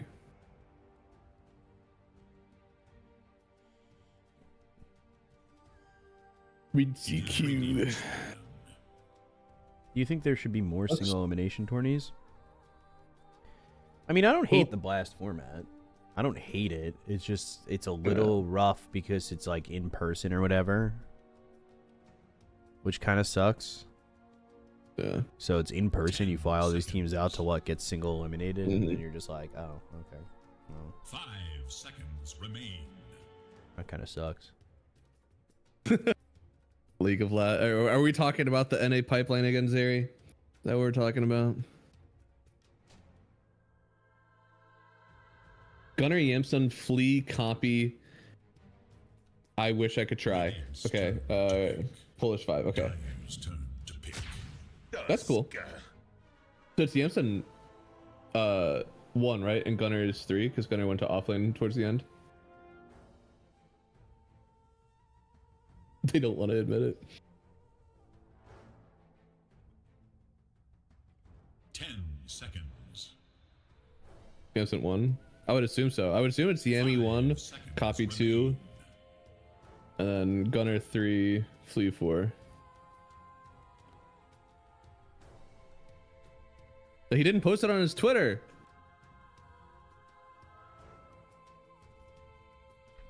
Does that make the video? True. Look at my But I've also boys won game. more lads games since he made the video, so yeah. Slides still exist. Yeah. Yeah. I got top 3, I think, last season. Because I know some guys from UK that are playing Get Good League. And those that has some like interesting teams in it. All things considered.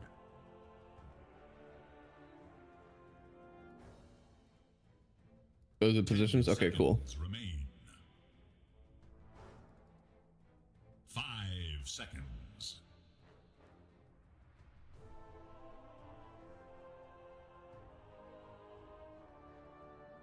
Look, your boys and deal with Ghosts. I'm happy with Ghosts. I think Ghost was a good gamer, and unfortunately, I'm not going to pass too much blame because they're doing well and I don't want to rock the boat, but I think that Nigma has had a rough time of like blaming the wrong people or kicking the wrong people after things go wrong on their teams, and it seems like they have managed to put something together with their current players that works.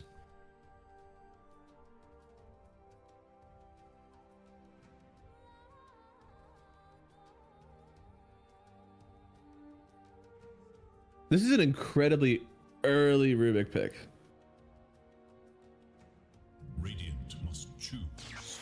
Storm Spirit. And Dazzle and now Storm. Okay. I like the Dazzle. Whether or not I like it more so because it's just a different pick, we'll have to see. Yeah, the hero now does additional healing with its shard based on the stacks of weave it has. So over the course of the fight, it's again like a ramp up heal type of hero, which I like to see. I like that they changed it back to that.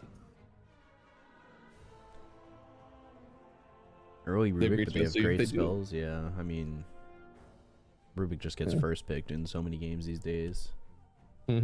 It's like near impossible to hide a grave. Like if you see the Dazzle, you could get yourself a grave. I think I don't know. It's kind of like whenever you're playing versus a Faceless Void, and it's like, how do I survive the Faceless Void ult that I now forget as I made this bit? Now you're able to just like get Aegis, right? So like it's not a hero thing.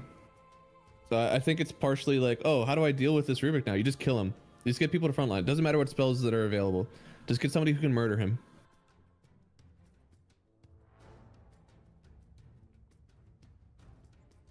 Seconds remain. Unlucky, I don't get to choose how long the delay is. Yeah. I wish that they would destroy the 15-minute delay. I wish the Dota devs would just remove that option. At least it's only 15-minute delay though. There are some tourneys that are really bad, like bad people who choose that you should have a 15-minute delay and a 5-minute OBS delay. That's crazy, and I would never follow that. And that's tournaments that I choose not to cover. Yep. Those are genuinely you're a bad person. If you're a tournament organizer and you do that, you're a bad person. And then you have no English coverage officially. Mm-hmm. It's something they'll also do. It's just like, cool guys, thanks. Dyer's turn to ban. Queen of pain. Queen of pain.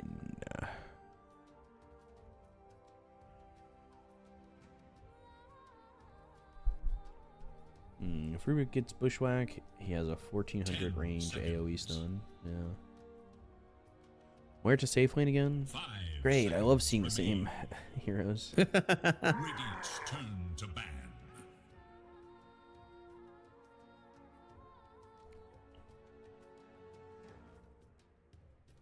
Very fun, very exciting. Underlord band? I mean, I guess Tide's just still in the pool, right? Are we just going to see Tide again? Although Tide's not that great for Gamer Legion. Hoodwink sharpshooters, and then you've got options. My closed caption bot is always wildly inaccurate. Yeah. I get, you know. I would like to get rid of the closed captions because they're not accurate. It's a little annoying. I forgot how I turned them on in the first place. 10 seconds. Was that a Twitch thing I did? I don't remember. 5 seconds. Or was that like a plugin? I thought Twitch itself added closed captions actually. I know I turned it on at one point somewhere. Wait.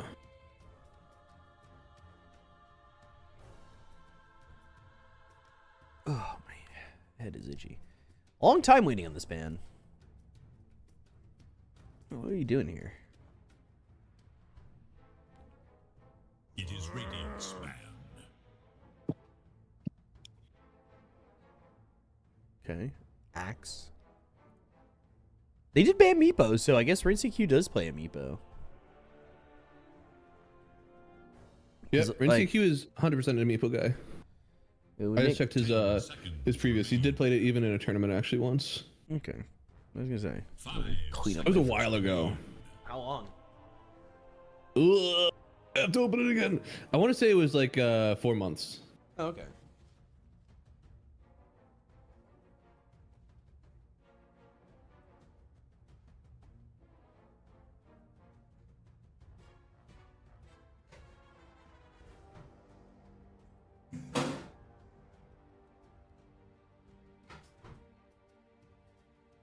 We're so back. I haven't seen as many first phase LD bans as whenever Vivo keyed. They had FCR. He was getting first phase LD bans. We are so back. At Seattle TI. 10 seconds remain. I would say bring back Seattle TI, but with the way visas are and everything, you'd be better off just having it in Vancouver again. Radiant's turn to pick. Templar Assassin. This doesn't shock me.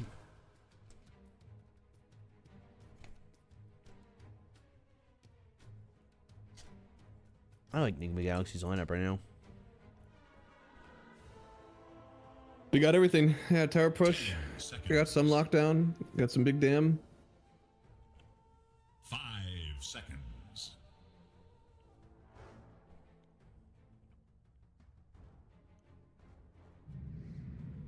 I think NA events will be gone for a while.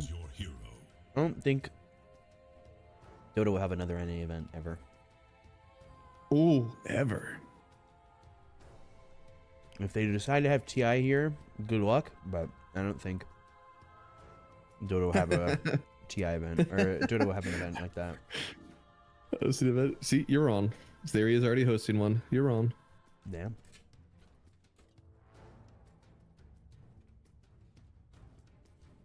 Who's playing this game with pure hatred in his heart?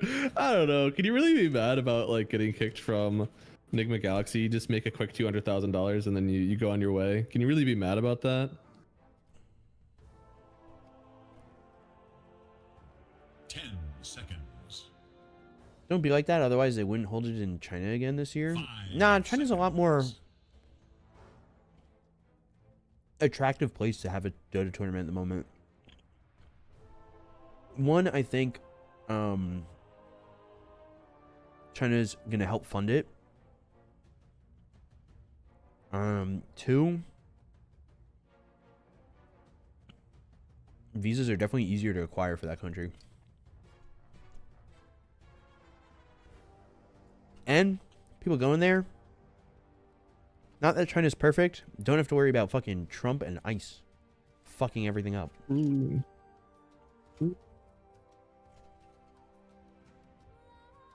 So, what can you do? I feel like DAC was very loud.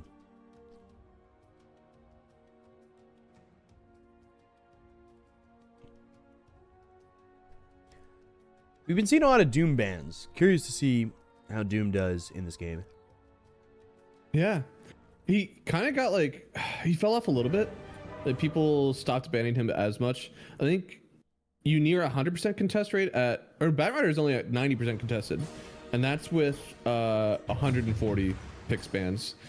Doom has been sitting only at 70, so he's like half as contested as Batrider for some reason now. I would go only if you go, what, to TI in China? Prepare for battle. A doodle for the ages. I'm only going to go to TI in China if I get invited. Other than that, I'm not going. Right? It's an expensive, like, go. For Yammy boy. I love this part. Can't believe, yeah, I didn't, like, I watched some of the Ghost games. Ghost was not the problem. Yeah, that was definitely the case. There is, I watched, I will not say, I guess, who it was, but I watched them play Shadow Demon and, like, OD on the same team or something, and they griefed the fuck out of Ghost. He would go on a target, and that target would get disrupted, or that target would get banished. It was so bad to watch. 30 seconds and counting. We'll go for the vibes and shit. I'd rather just come to Oxford and go to the vibes there.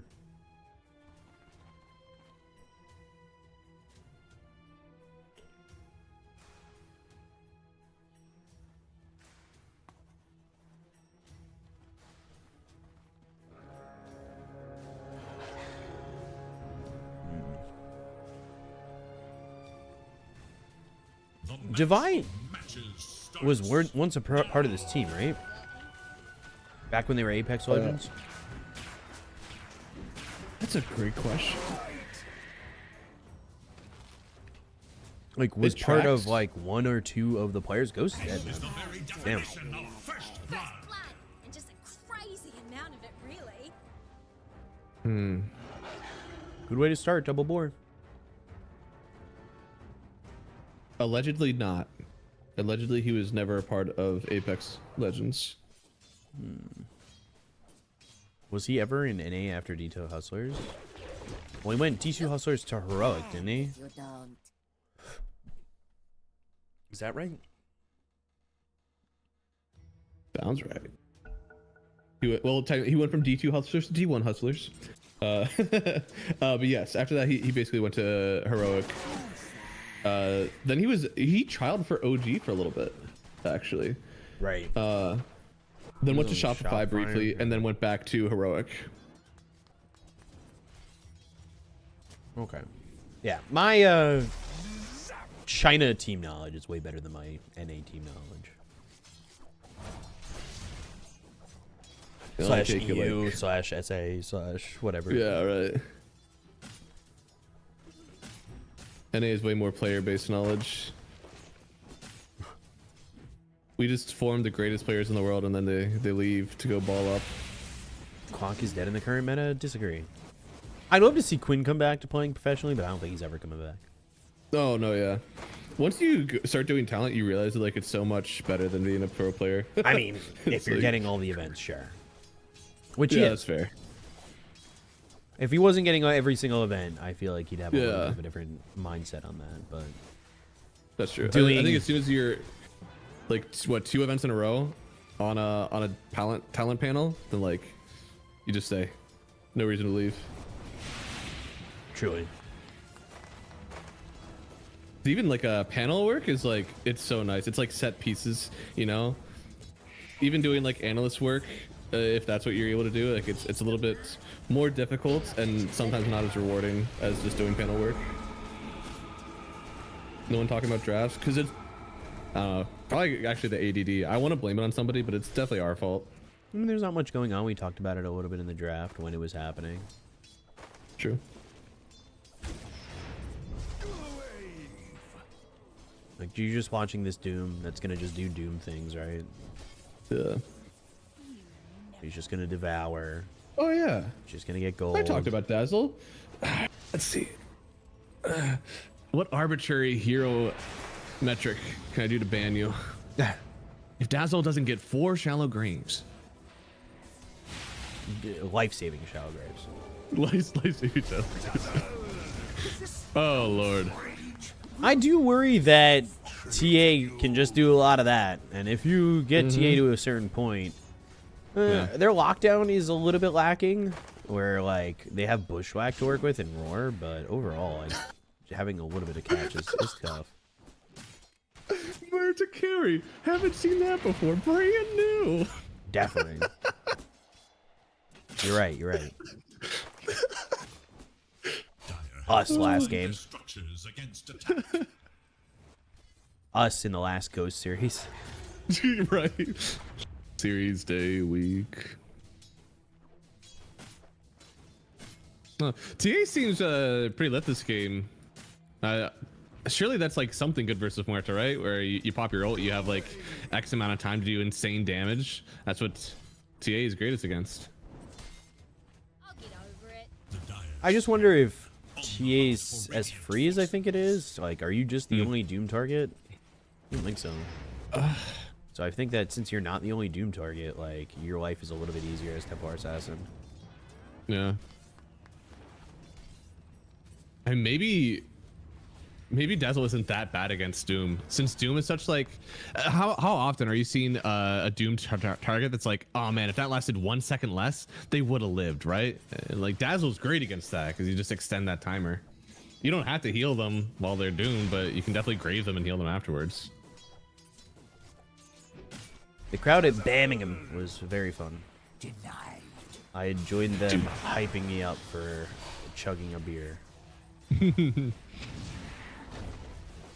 I wasn't even like. Doom's just getting I know run. that if it keeps being Birmingham lands, I'll never be able to go. But I am also somebody who's like, man, Birmingham was great. You know, like, I that think it seems might like happen a lot again of fun next over year. there. I only It say should, that as right? a I feel like whenever you have a rumor. land that like pops, shouldn't you always do it? Like- Yeah, well, because they're having DreamHack there again and around the same time. Oh, okay. So I do think that it could happen again. Yeah, I feel like because Singapore also like the SCA lands have been insane. Like, shouldn't you just always be doing a SCA land if they're that good? Maybe. I heard something about it that I was thinking about. There's one. There There you go. is one, and not only that, but I think do they just survive in general? Jesus. That's crazy. Dude, so this hero, I love the shard change. If he does well before the shard change, it's gonna be a hard game. Faked ya. Thought I was coming to you. No. Yeah, so applying weave to an ally heals them for 60 per stack of weave. Jesus. So like, you build those stacks quick. Put a holy locket on somebody, man, they are healing. RCY is dead. Nope. The Radiant scan, eager to know Dire are scanning for enemies. Oh, he's really close though. Look. He's fine. He's fine. Ooh, Divide Ghost. Oh. Dead. Jesus. I looked down at my phone for a second. Good trade. Good trade.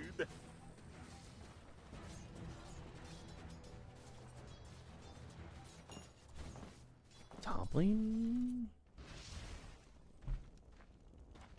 Oh, that's crazy. Noob is walking all the way back to base. He doesn't even want to check the bounty rune. Wow. I wonder if that's like a bottle decision. Like he knows that RCY has a full bottle, and he doesn't. So like he has to get full bottle. Oh, rune. Oh no. Yeah. No. Rinseq just sat there, invis, waited for him to show up. Oh. I mean, not to be a doomer, but sometimes that's like a huge swing. It's not only you stole the Wizzy, but you also got the offlane kill. I mean, that's just disaster. That's what his level's looking like right now. Oh no. Okay. Devi is a really low level. He just at level 5. Yeah, I mean, Doom is 6 levels wise. That was with 2 Wizzies on your team. Yeah, but He was level wise, lowest level with it's 2 still Wizzies. 5% ahead, which is not much. But Yeah. Because the lane has been going like just that well, I guess, for Gamer Legion that like it didn't matter. right. That's crazy. I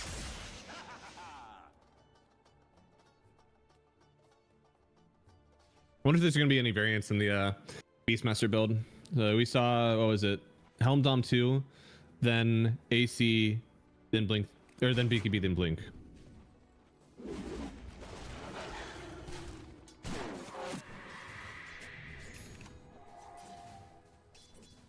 I've been seeing Muertas kind of get punished in lane a lot. Yeah, a lot of rotations last game, right? Yeah. They're doing it again. Jesus.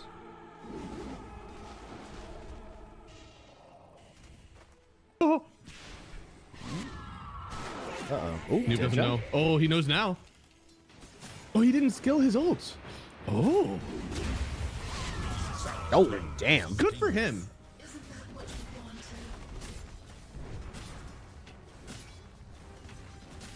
Easy little kill right there. Gamer Legion seems guaranteed 100% win after 30 minutes. I don't know about that. I mean, first of all, you gotta get to 30 minutes.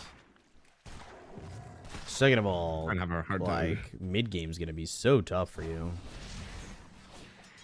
Right? Is TA Beast the new version of Kuroki TA Tide? Is this that good?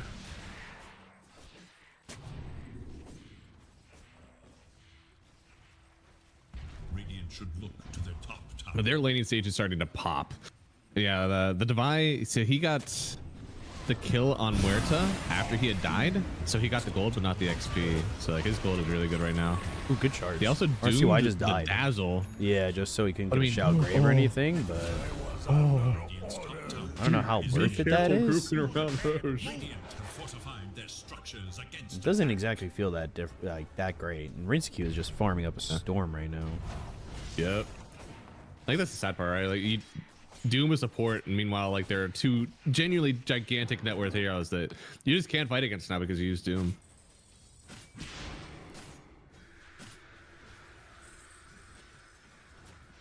could be on my Go on, get out of here.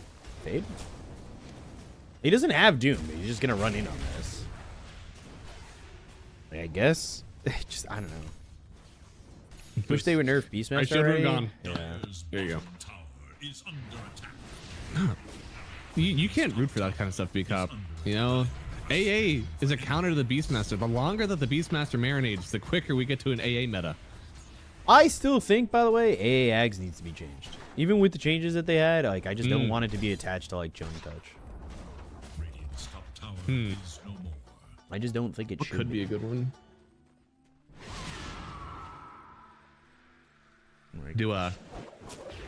The Ags could be a pocket AA blast. A single target AA blast. No. All right, well, fine. He's never gonna be meta again, and it's your fault. Jesus! No, don't do that. Come on. Tower is under attack. He's got to be meta, please. I need him to be meta. I need it. I need it. I need it. Why is this Hellmonk? That is a great question. I actually have no idea why you would do that. It's actually because of efficiency. I would love to know. Oh Lord. Roar speed. He's gonna get this. Oh. He's still alive. Oh. Why did he? Now he's dead. Interesting.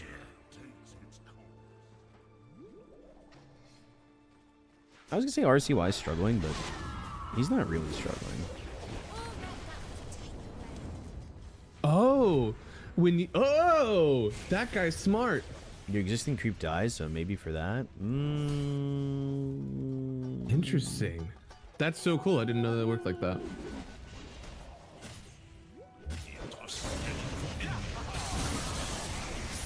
Oh, that's Good a dude kill. that I can get behind. That's a good kill. And then they're trying to get Omar. Good charge, but now you just sharpshooter over them. Oh, yeah. That's all you do. Easy little terrain jump. I love that. Little hop. Little hop, skip and a jump. Hero. That's kind of rude.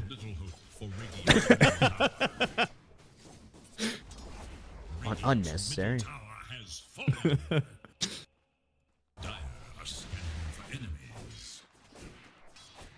They're still waiting. Okay, so this is also one of the big parts about like losing double Wizzy. Rubik is one of those heroes that like you almost have to get Wizzy. His 6 is genuinely the hero.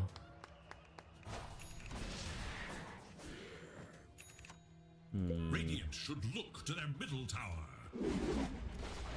And almost like, I don't know, like every time I see double Wizzy get taken, like one of your supports is not getting 6 until the second wisdom. Right.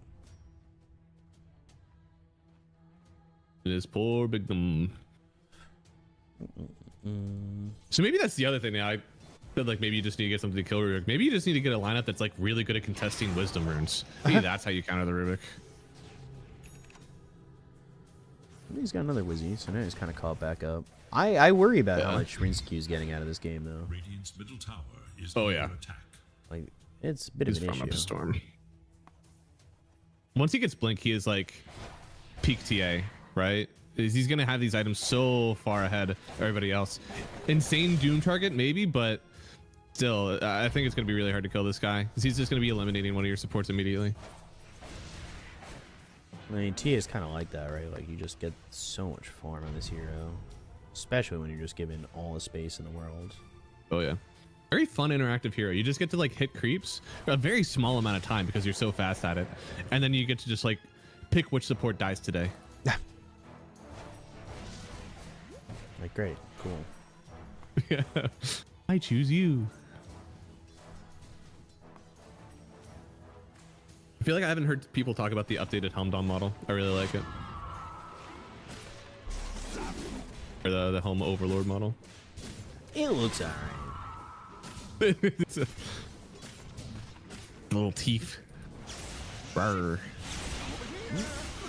Yo, RCY, keep dodging that. Keep dodging that. They do him again, but it's like, alright, you now lost speed. You stole Sonic Wave, which was good, but it ends up killing a hero that, like, was already dead to rights. Was dead. Yeah. But it looks so cool in green. So I don't know how much I like all that. Never seen TA do the exact same thing, I guess. I mean, TA is just so far ahead. They're up 8,000 net worth right now, which is buck wild, actually. That's kind of crazy. Radiant's top tower is in danger. I feel like I wasn't Bignum, he is going to hold on to the Sonic Wave? Sonic At Wave. least for now, he will, yeah. Oh, no. RCY is just dead. Yeah.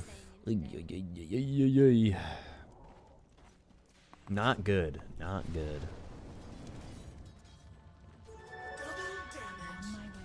I love how aggressive Nigma are playing on the map right now.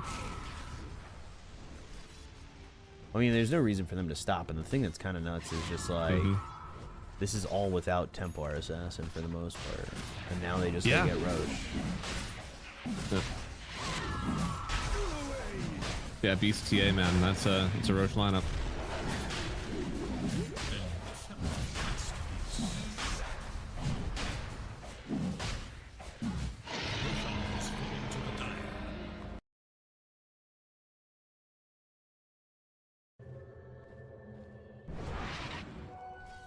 TA just takes over the map. It worries me. Like they right. This is about to be an insane. I don't know if Gamer Legion are gonna get a kill for the next 10 minutes. Yeah. I guess it could be pretty bad, right? As they lose Fade. Like we're going to see the effects of Aegis plus afterwards.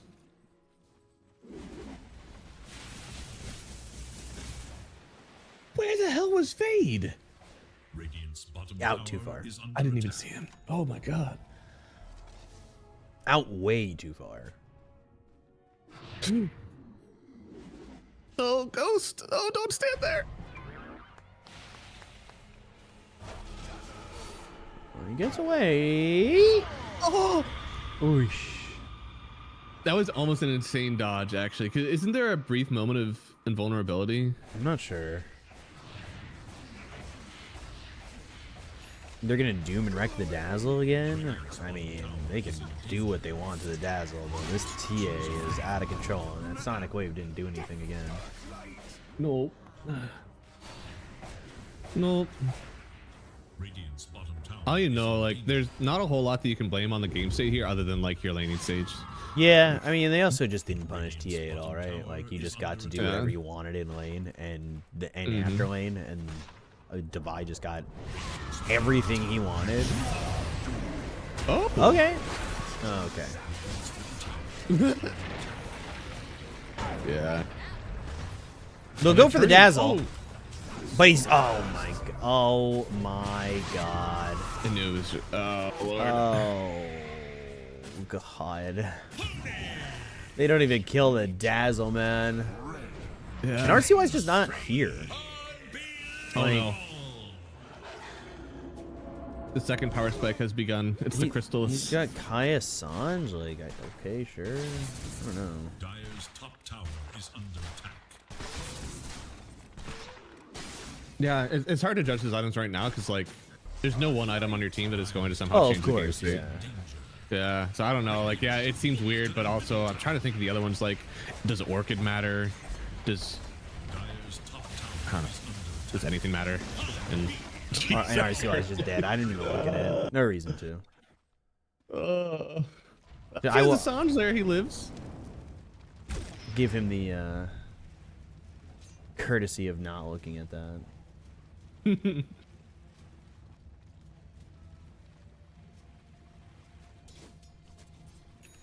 I mean, theoretically, like Rinse Q is a hero that if you doom and you have a bit of lockdown afterwards, then you should be able to like make something work. But I think big issues here. now. Yeah. He's got an Aegis, so you can't do it while he's got Aegis either.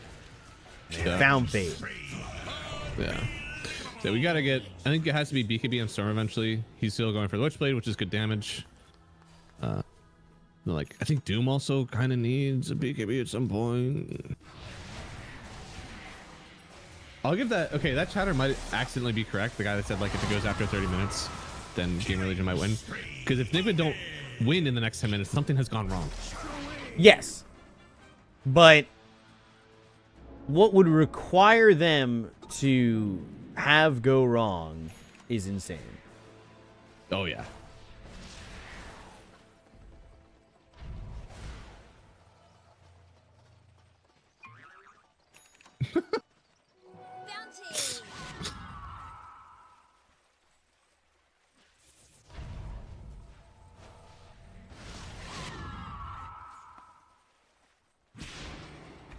All right, we got a wisdom room. That's step one. Step one for the Gamer Legion comeback. Get your 21-minute wisdom. Step one, guys. Step one. We're here. Step two, please do not let Ghost die here. Bad news. Oh no. He died. Nice. Oh! Program is off track. Oh my god, that almost fucking fried him.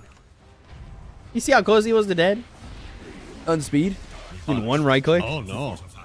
Oh shit. He dropped Gigolo. What, for like one TA attack?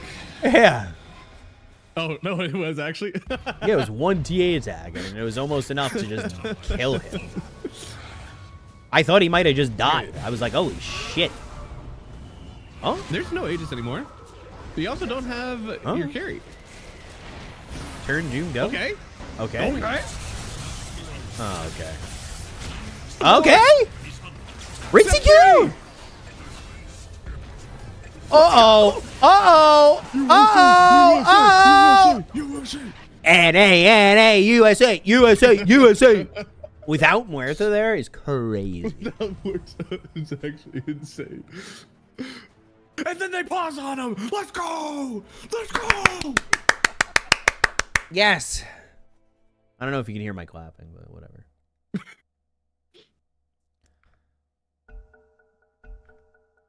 As it was foretold. But will it follow the same thread?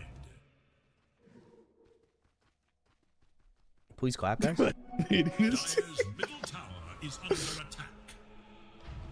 I don't know.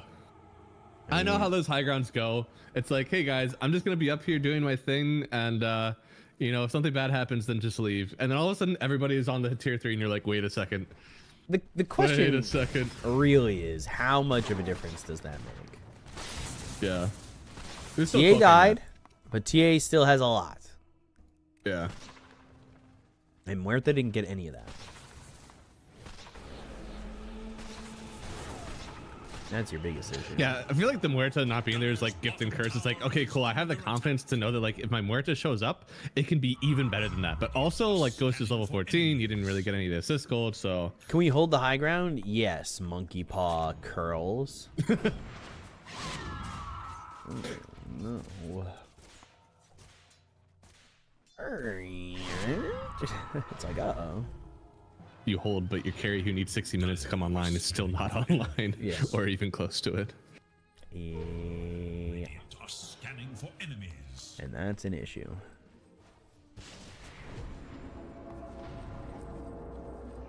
Radiant's top tower is under attack. So at this game, he's got the Hurricane Pike, so like the mobility is somewhat solved. Then the Mjolnir is going to be good for his damage, also a little bit more farm. I think it kind of has to be like a damage item after that. I kind of want it to be BKB, but I don't think there's enough spells on the enemy team to warrant that. And also, I think you need to be more damage for your team to even have a chance.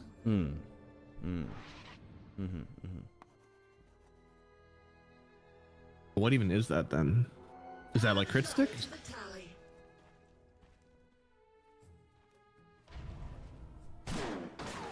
God, Ghost looks like he just has nothing though. Yeah. Yeah. And all 3 cores are now This looks ahead like a of much all more- 3 cores on the side of fucking game. Oh, yeah. Never like to see that. I mean, an extra 2k gold right now is the Mjolnir, right? Like his inventory looks a lot more satisfying with Mjolnir. Oh? If they had Doom here, this could look pretty good. Roar, drinking buddies, okay, calling, Walrus Punch, Sonic Wave. Wait, why didn't he steal Roar? What is he waiting for? I don't know. I don't know. Maybe there was already an Axis by the time he lifted. I don't know, because he did have to lift first. Like that was true.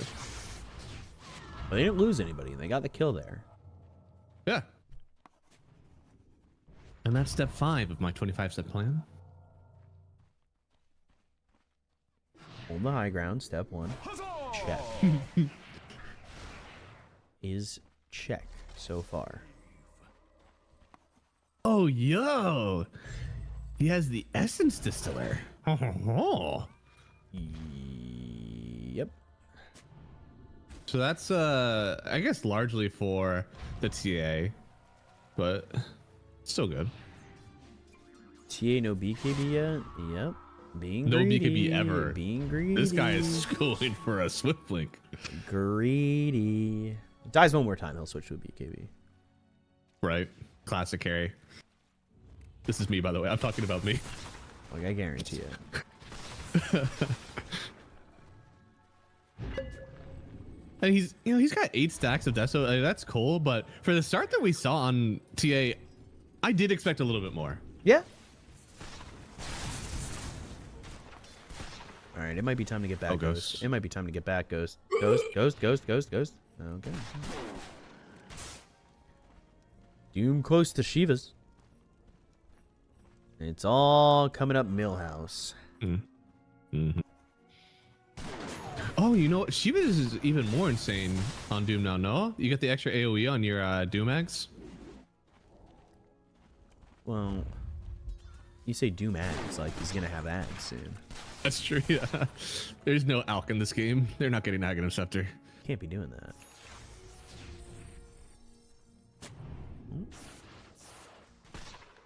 Oh. We're searching, we're looking, we're searching. Chivas does seem kind of like core on Doom now, just because like you're able to run away from Doom, and like there's a good chance that if you run away, you will live. Right. So Chivas kind of stops that. Now Blink BKB is the build, so that Ag's Dream kind of dead. That's true. Mjolnir though, for Ghost, is flying out, I believe.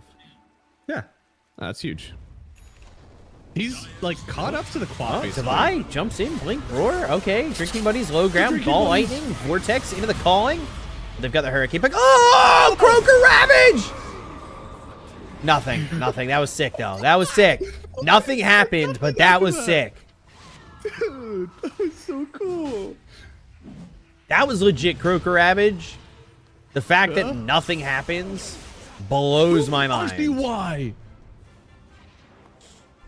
How were you able to get that DD? Oh my god, he actually saved Roche probably.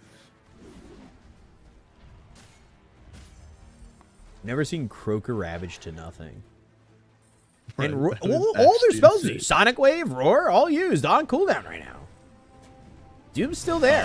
Who do they go for? They need to kill this big-ass creep. 250 gold for Storm. Now they found the Quap. They've used the Doom. They should get this kill, and then you back, right? Surely you just back.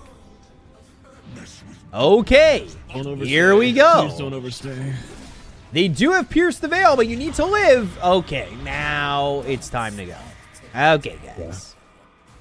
If Big Doom's not careful, he walks over a trap and dies. It's happening. Step 7 of my 25-step program. Oh, seriously. It's only a 6K lead now. Like, legitimately. Right? Like, it's fine. This game is fine now. And they didn't get Roche. I was going to say Doom's still available, but that's not the way this works. Well, he is.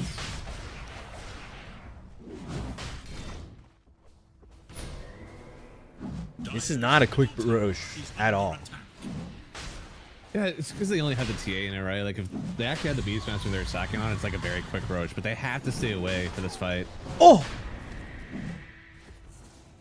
He got the kill on the creep. He got 250 gold. Who did? I was watching that the fade. Land. His Shiva's like clipped whenever he was dying to Roche. So now he almost has his Blink Dagger. Okay, but he brought out a Clarity. I will fade. I will come in there. I swear to God.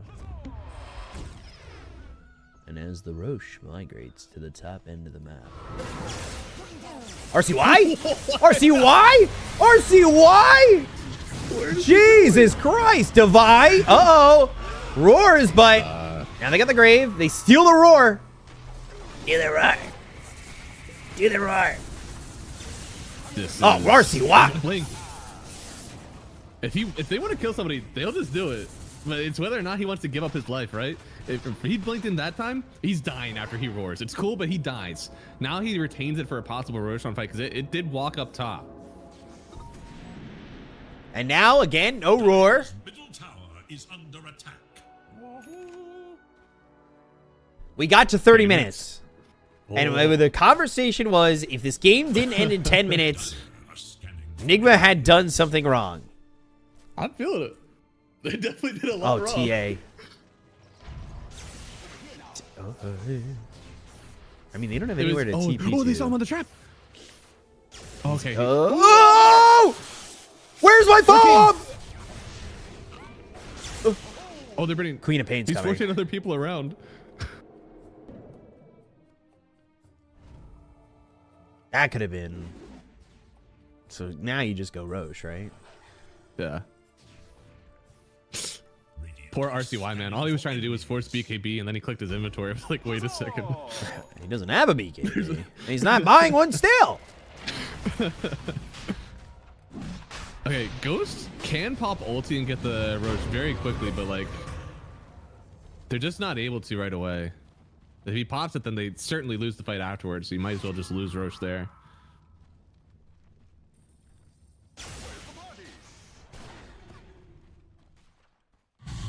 Oh.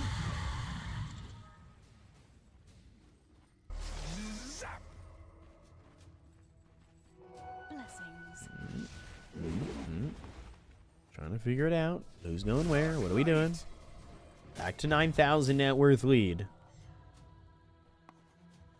Huerta is going Lincoln, so they are just trying to survive. They have Lincolns on RCY.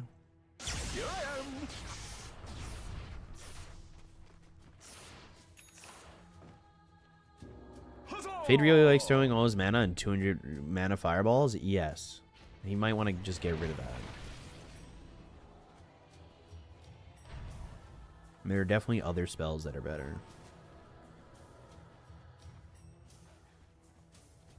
Dire are scanning for enemies. Do you just wait for this Lincolns? Are they Yes. allowing them to get the time to get this Lincolns? Like, that's crazy.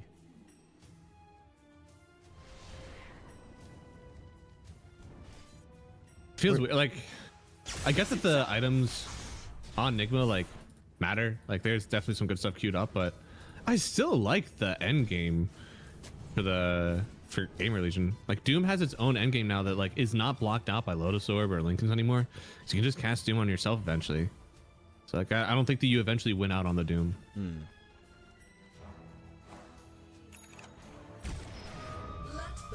Oh, Lacoste, how are you? Whoa. Lacoste, how are you? Nobody will get that but me and him, but it's okay. I'm okay with that. I was playing a pub with the class yesterday. Shut up. No, you weren't. You liar. They're still hating her on this road. Bro, it's been like, what, 4 minutes? Maybe even 5 since this started? Not even a mod in this chat? Dude, he wasn't even following this channel until like 2 days ago. Don't ask if I love him. Ask if he loves me.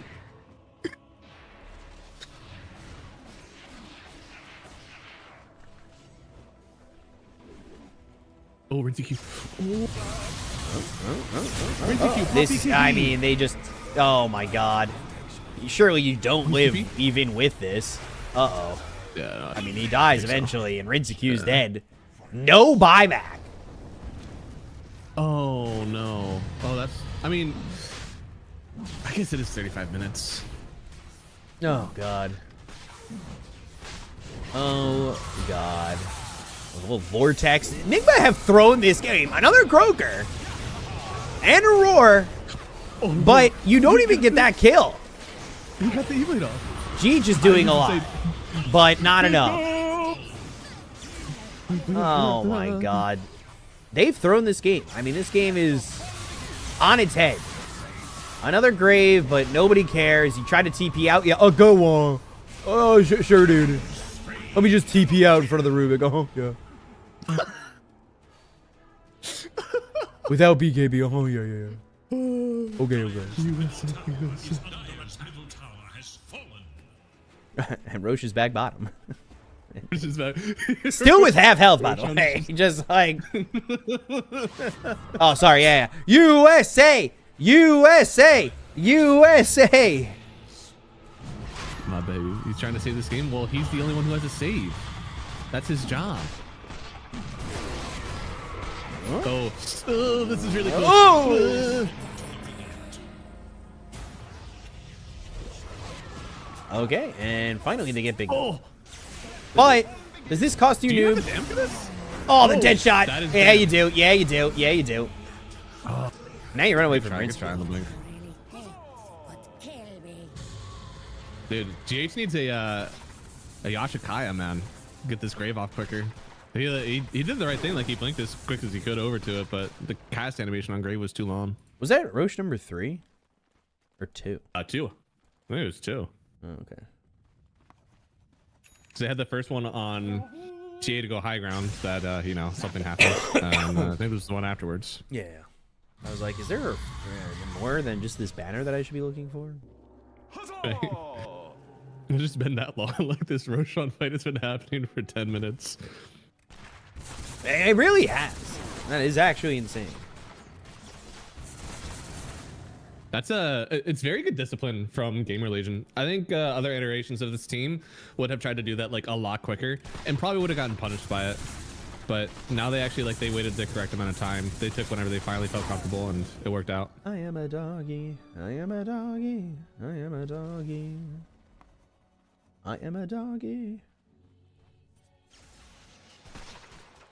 I feel like, I don't know. Obviously, like I don't know actually who is the shot caller for Enigma, but I think in this game, like if I'm the TA, I think I would want to be the shot caller, since like I'm the one with my you know blink deso stuff. Like I need to be comfortable going in or not. And Beastmaster and Quap are a lot more flexible on when they're allowed to initiate. But I don't know who's actually shot calling for them.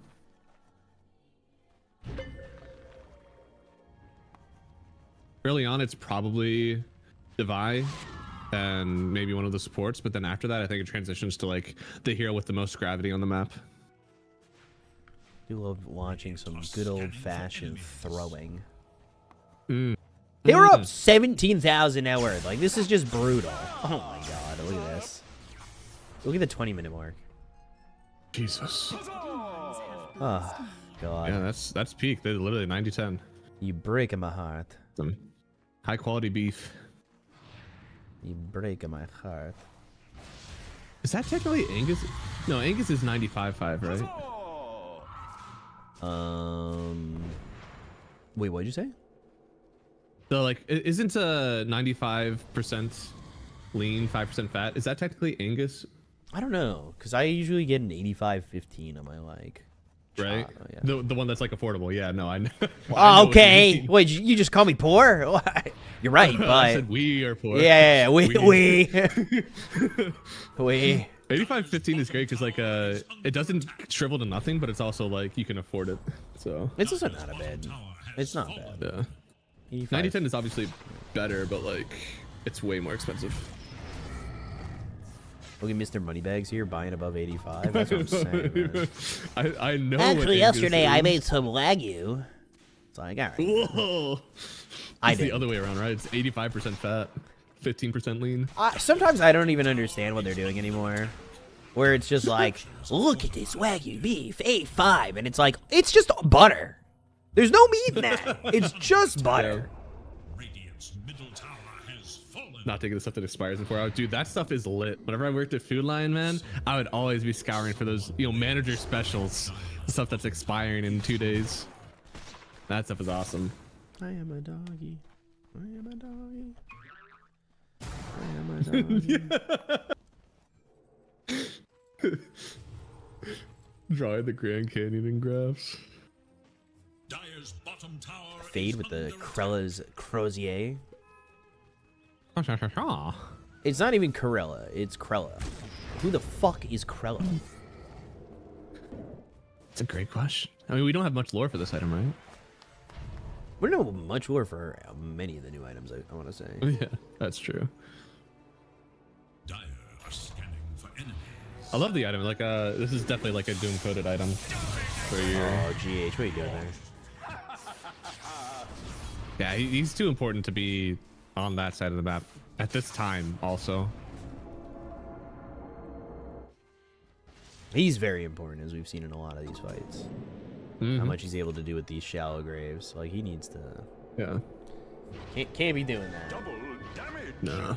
Cannot be doing that.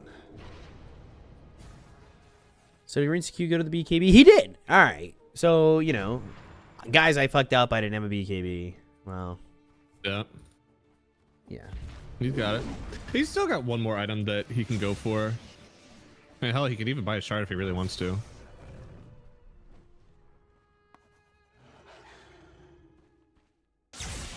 This game, like early, it could have been a pretty lit disperser game, but we're already too close to Doom applies mute, so I think that is going to be gone soon. Could have been a good fucking BKB game, I'll tell you that much, but probably would have won the game if we're being honest.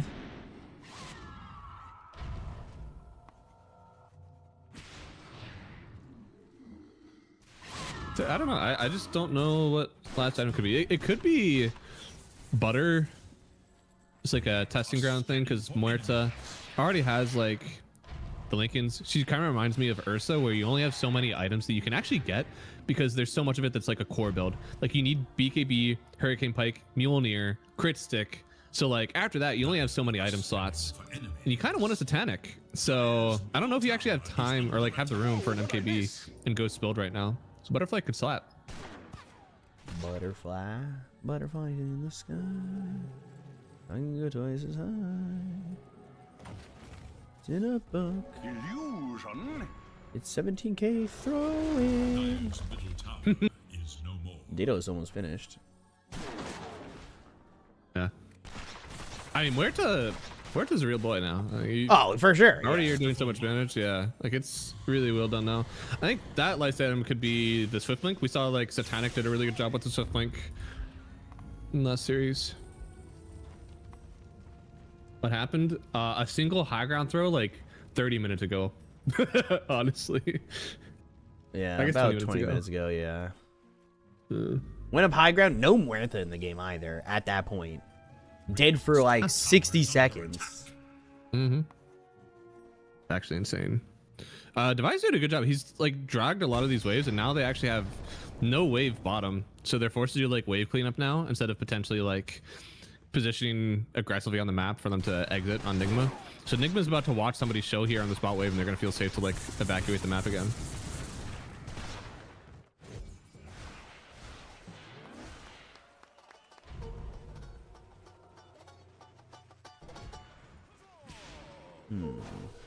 Now they gotta group up again, see if they can be around Roche.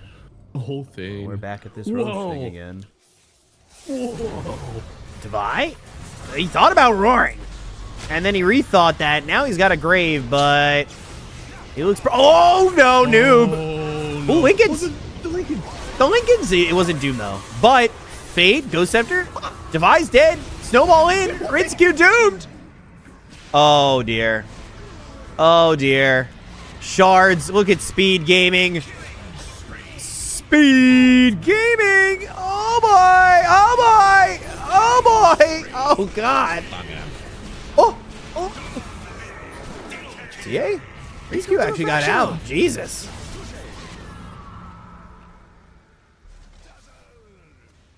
I mean, that's triple buy, but like, if you get the kill on Muerta, this feels worth. Yeah. Oh. Sorry. Wasn't looking. Didn't realize they were north of me. Didn't kill the TA. Feels kind of bad. Yeah. Just barely got the refraction off at the end there. So stop the ticks, was allowing herself to get healed again. Man, that was close.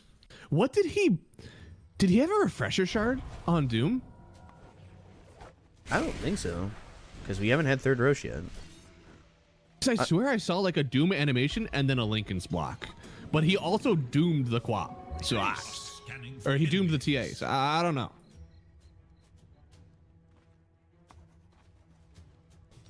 I gotta look now. I'm curious. I kind of want to go back, but I don't want to go back. Unless there was like just a very quick, like he was starting the Doom animation, somebody else popped the Lincolns and he canceled the cast. Like that is possible. There's so much like long range Lincolns pop. I think even Spell Steal procs Lincolns, so. He just gets them back in. It was a 10,000 net worth lead. Oh no, RCY doesn't care. Doom again! There it is. Oh boy. Time to go. Time to run. New? Okay. I mean, Doom got used and TA's fine. And TA is going to re-engage in this fight. This is not a bad fight for Nigma anymore. No, not Doom down. Not at all. Speed, Force Staff with the Glimmer Cape. Okay. That's not bad. So GH has a courier following him. I don't know why, but during that whole fight, he was getting an extra bounce on his Shadow Weave on the heel. I don't know if that was intentional by them, but it was pretty cool.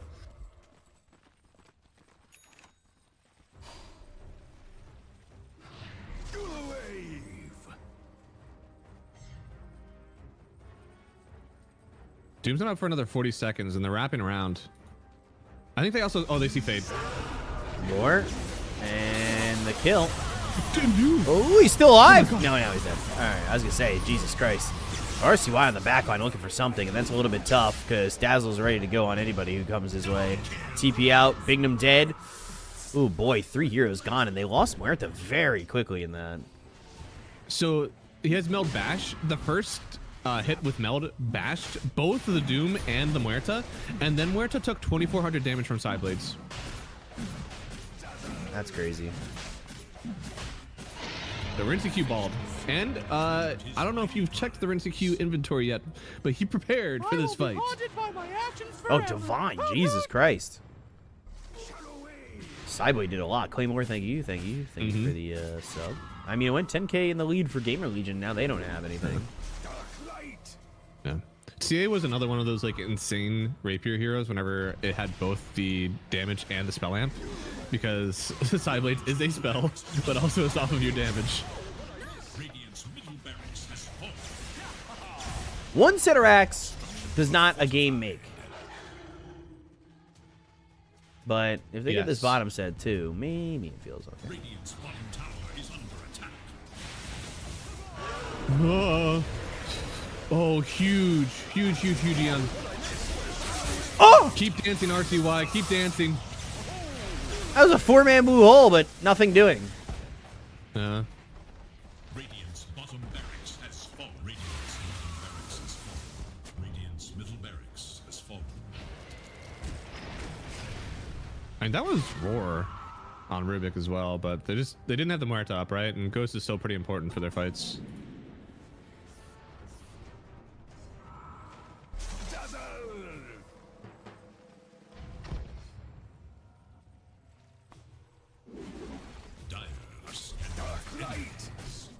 Could have been great, crazy. A decently fun roller coaster on the Net Worth Craft. It starts off with a little bit of a dip, and you spend a long time getting back up to the apex, but then that drop at the end is definitely satisfying again. When you dip, I dip. It's no Millennium Force, but it still looks like it could be a good time.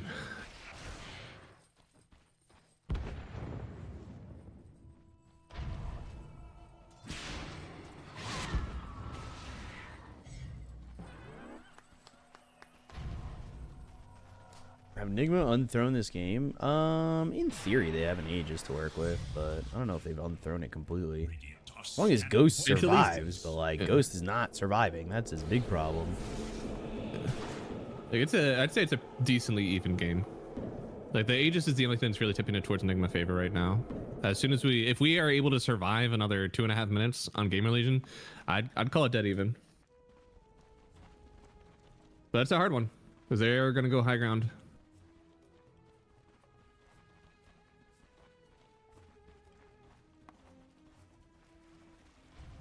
They're gonna look for megas and they're gonna get Dude, they're smoking here. behind. This is so far of a smoke. They're just following. Oh! Beastmaster, Doom, start. BKB got off, TPing out though. Oh, Walrus Punch to stop it! And the blue hole in the back line. They got the kill to Omar. They're gonna try and get the Dazzle. That means they're not gonna have Shallow Grave. They also don't have Divide. They don't have buyback on either of these heroes. They'll lose Bignum, but he's got buyback. They lose GH. He's got buyback. Be on co-op as well. Oh, Rincy Q! Walrus Punch, Sonic Wave, blue hole again! Dazzle's gonna try and get back into the fight, but he's not gonna be quick enough, is he? Refresher, Aegis gone now. GH, he's around, but Rincy Q with the BKB. Oh, the bash. No, Drinking Buddies, Rincy Q dead again! The Divine, right? It's on the deck now. Ghost has it! Oh, Jesus. GH, he bought back. He's dead. So the answer is no, they did not unthrow this game. Are you calling it blue hole? Yes. Yes. So it has been, always will be.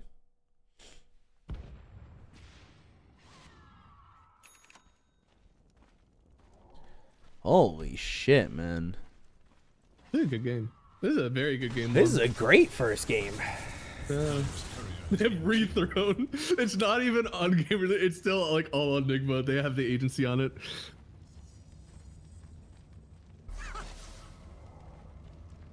USA! USA!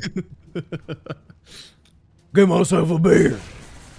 2 beers. USA. 3 beers.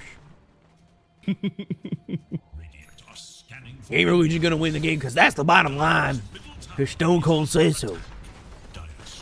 Dude. And you've got the extra gunslinger, right? Like you just fucking. It's crazy because like Dazzle is the one. Like I don't even care that TA has buyback. This is entirely like without Dazzle, I don't know how you do this. Tier 4s are kind of tough to get.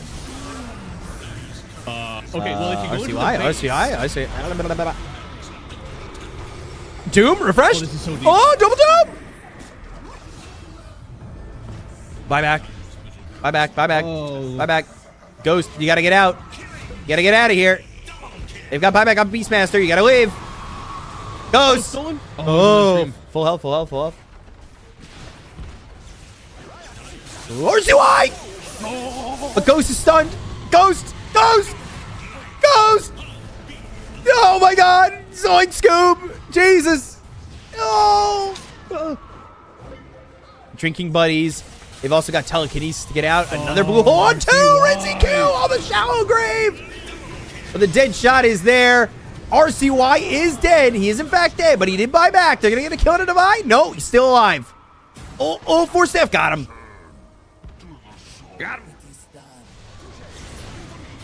Oh, not dead shot. Sharpshooter.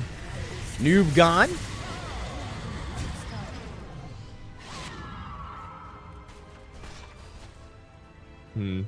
And Fade is like a meld away, but how do you get him without dying yourself? Oh, You don't.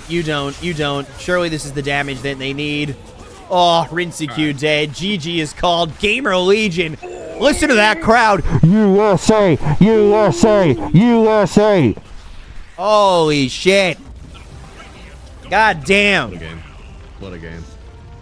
That was a fun fucking game. Holy shit. We're so back, guys. USA's back on the map.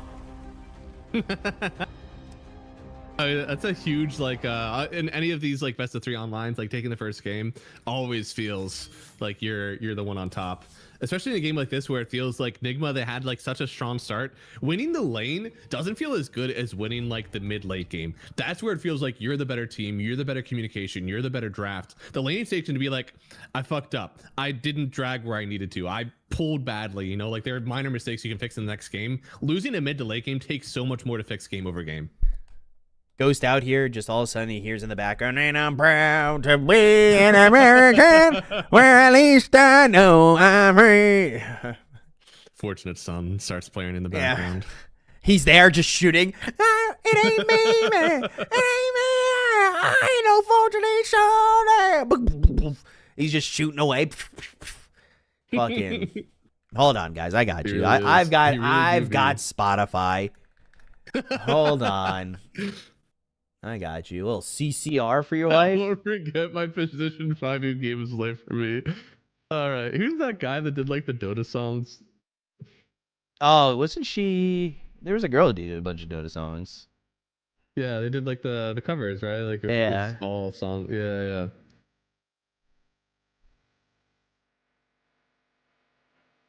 Ooh, that red, white, and blue. And when the band plays, hand to the chief. Ghost is just rocking this.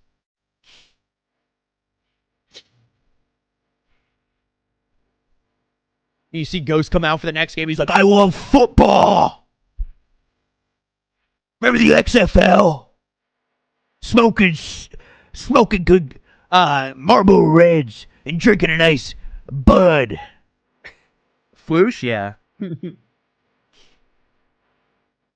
that's the bottom line, because Stone Ghost said so.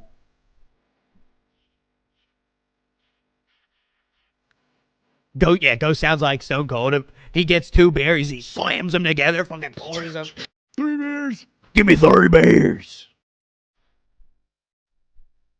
Ghost, I didn't know you talked like that. Because this is it.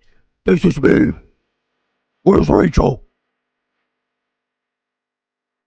Oh, yeah. Drink a beer. Wait, where did I just hear that? Soundboard. Yeah. There's literally a guy that I'm in Discord with. He literally just has the whole thing on separate soundboards. Jesus.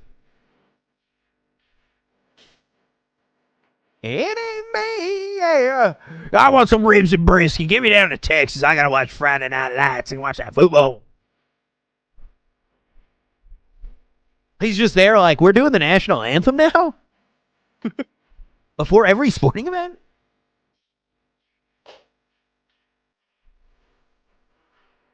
It ain't me, yeah. Alright, what other fucking American bangers are there? I mean, CCR puts out a lot of good songs. I see the bad moon rising. Might see the colors on the wind. Don't look out tonight. Won't take your hand. There's a bad moon on the right. Sweet Home Alabama. Fucking. I don't know about that one. That's a good one. To get Malibu. Have to get Malibu back in there for that one. Yeah. Can I type in American bangers into the search bar on Spotify?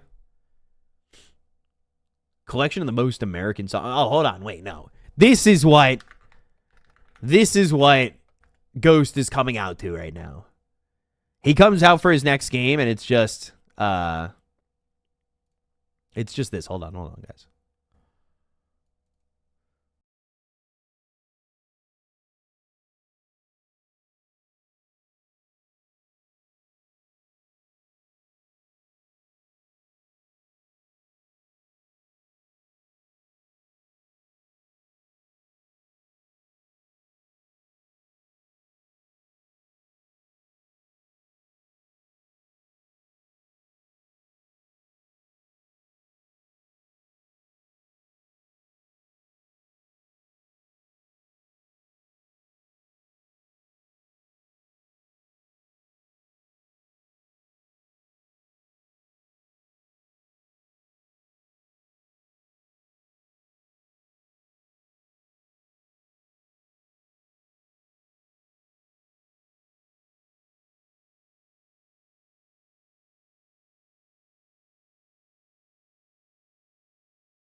I love Bruce, but there are definitely times where I'm listening to like a live album of Bruce Springsteen, and it's just like, I was walking through the streets of New Jersey, and when I was walking there, I found myself an ice cream place to go to. And I had myself some Rocket Road, because living in the USA, is like having a scoop of Rocket Road. Dude, come on, man. Like, just please get to the song. Get to the music, man. Like, and I was out there with a couple of folks, and I just wanted to make sure that I was seeing the stars and stripes at night.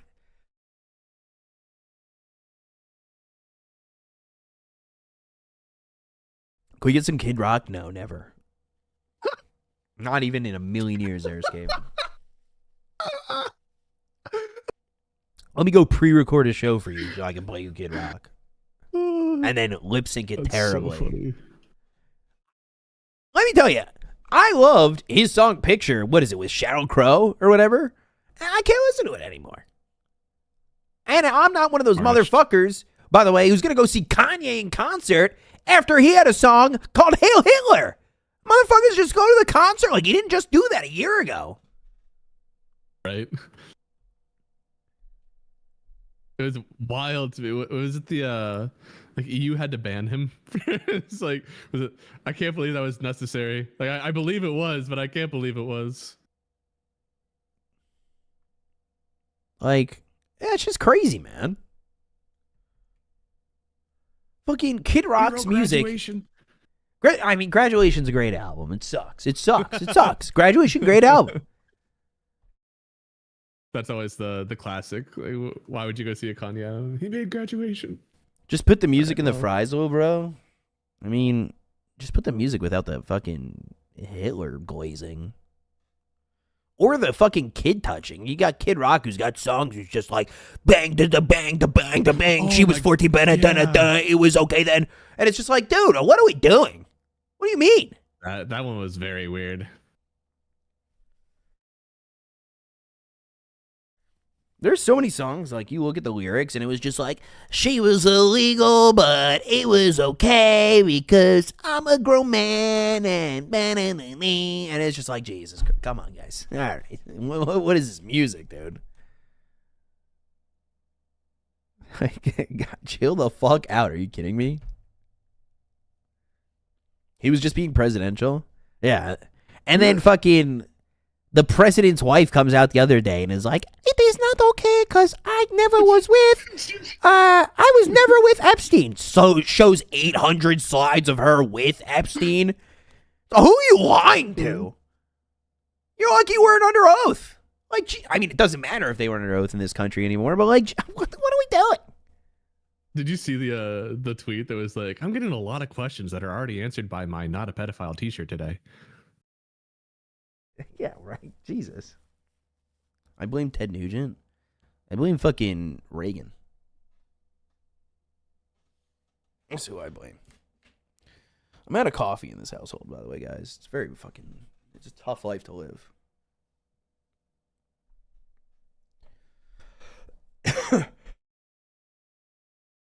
The halftime show was amazing for all three of us. Hey, the only halftime show that I think I've actually like re-listened to was the Jay-Z one, or not the 50 Cent, I guess technically. Was it? What was the one? It was it Kendrick like 2 years ago? Yeah, where Kendrick's one was awesome, but I don't know. I had a lot of nostalgia riding on the 50 one. 50 Cent. Well, wasn't 50 in the Kendrick one where he's hanging upside down? Was that him?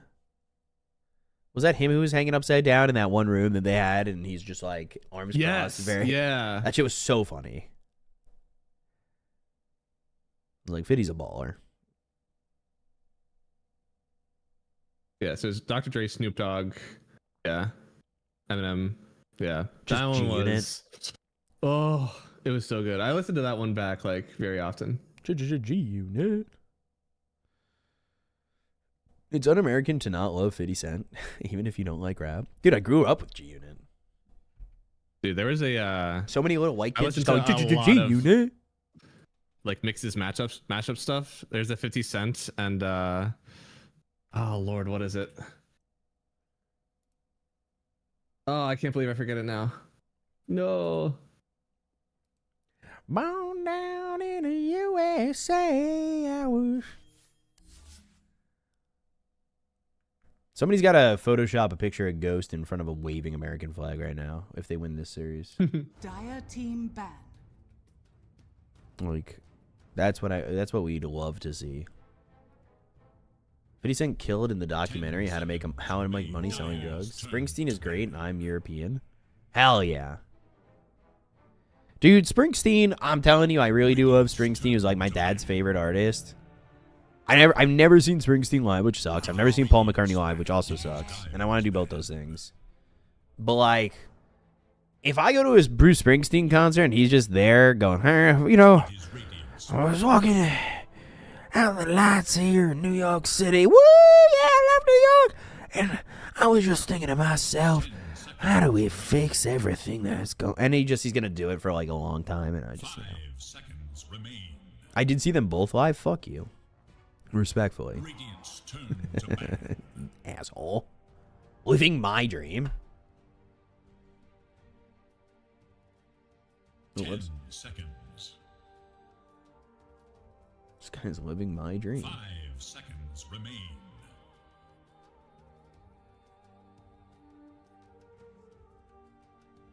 Born down in the USA, I was. Radiant's turn to pick. Bat Rider finally making it through. With a Phoenix ban instead. Wow. Interesting. I'll say.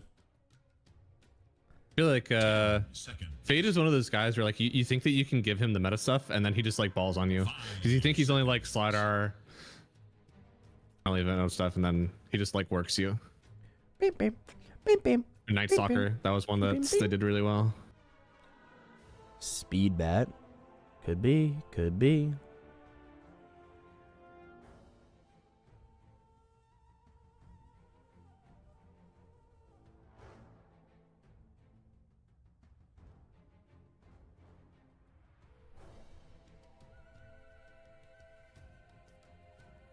It is Dire's ban. Keeper of the light.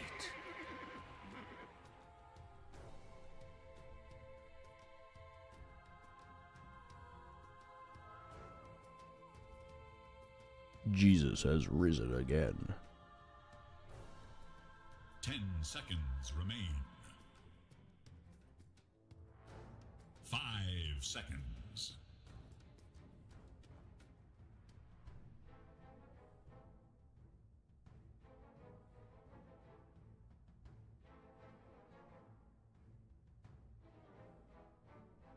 Dire's turn to ban. Sorry, I'm looking at my phone for a split second. Oh, yeah. Gotta catch up on the daily lives of life. Surely, if you get away with Batrider on first pick, is it an instant Shadow Demon ban? They already banned out like one of the saves, which is Tusk, but I feel like Shadow Demon's also like really impactful. Unless it's a hard read that like they would never pick Shadow Demon with Coddle.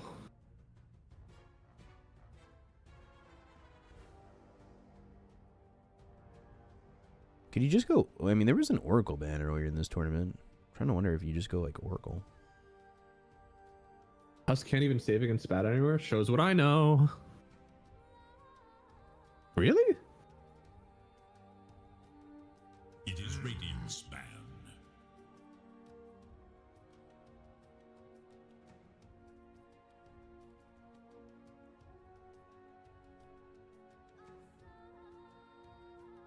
Radiant's turn to pick. Dire must choose.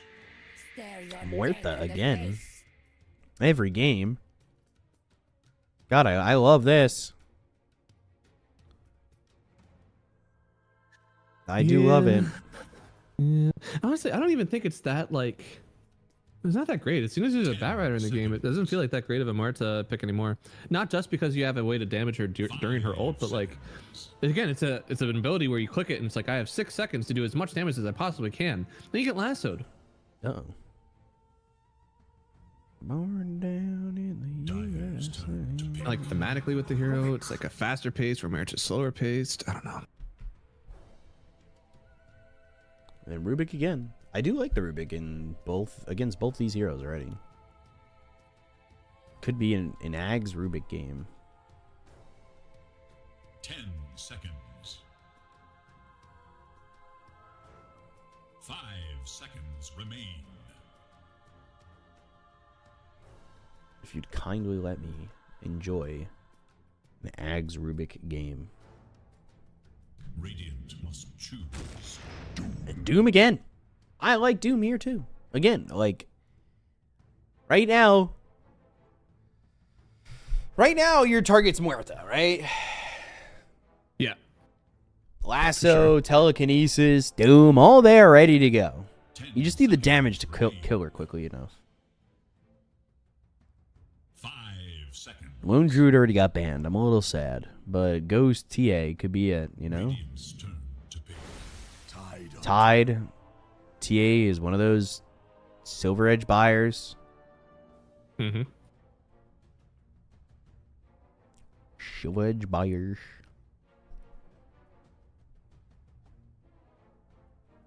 Meep, meep, 10 seconds. meep, merp, meep, merp. This is the last series of the day. 5 seconds. Already remain. 4 o'clock.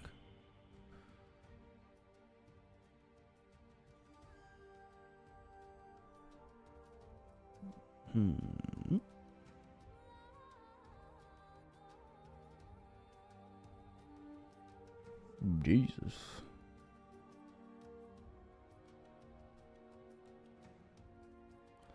time out somebody else, Math Magician. Am I allowed? Should I do that? Yeah. Don't worry. I'll retaliate. You'll retaliate. Oh, shit. Hold up. I gotta time you out now. Time you out for a good 10 minutes. There you go. You're here. You can defend yourself. It's fine. They have been Rubik instead of Phoenix? Probably. Strong, probably.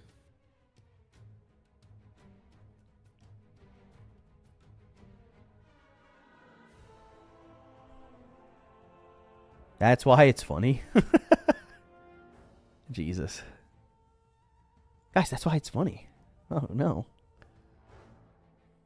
That is basically like, I don't know. Not to diminish it too much, because there was a lot of stuff that happened afterwards, but that was the start. Spirit Breaker. Been asking to see this hero kind of a bit.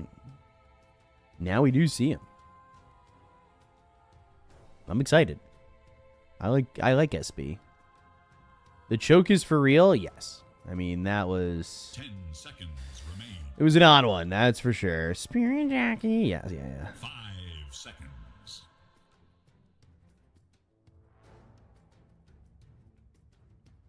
It is Dyer's back. And then...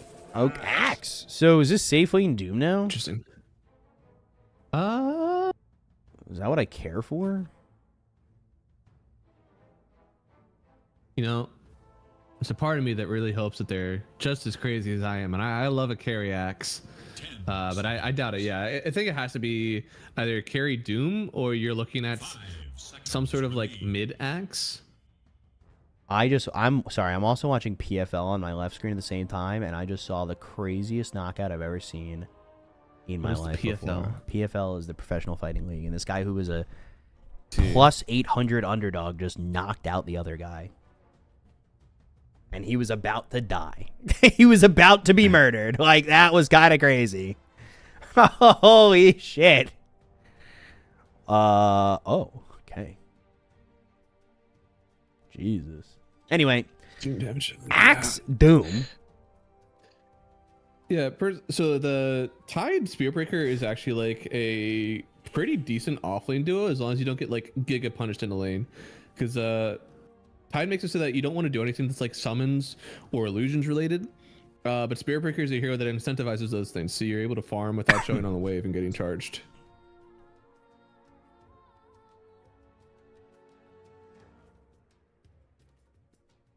Radiant's turn to ban. Ban the Void Spirit's an interesting ban.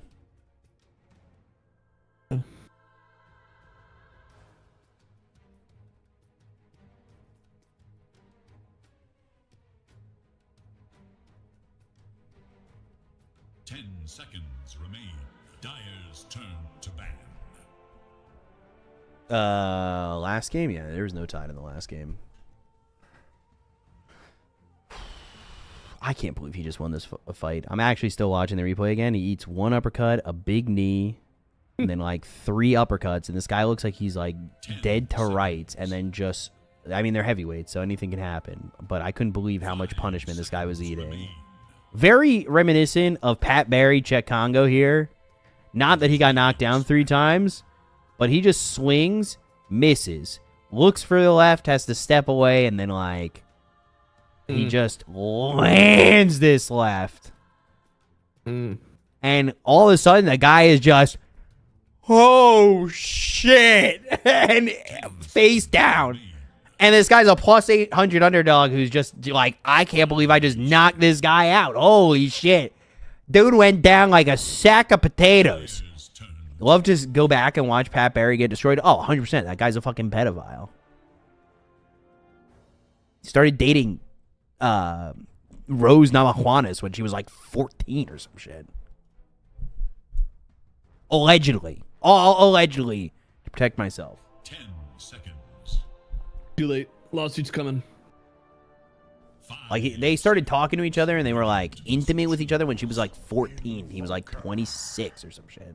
I don't know. He's way older than her. It's really disgusting. I pray it is Carry Axe. I would love Carry to see Axe that so much. Is there a way?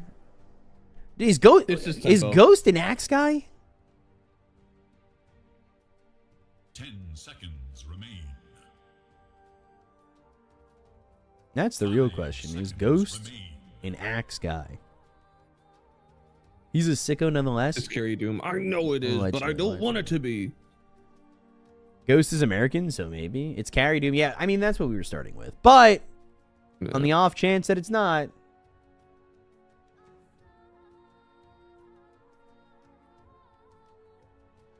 On the off chance that it's not.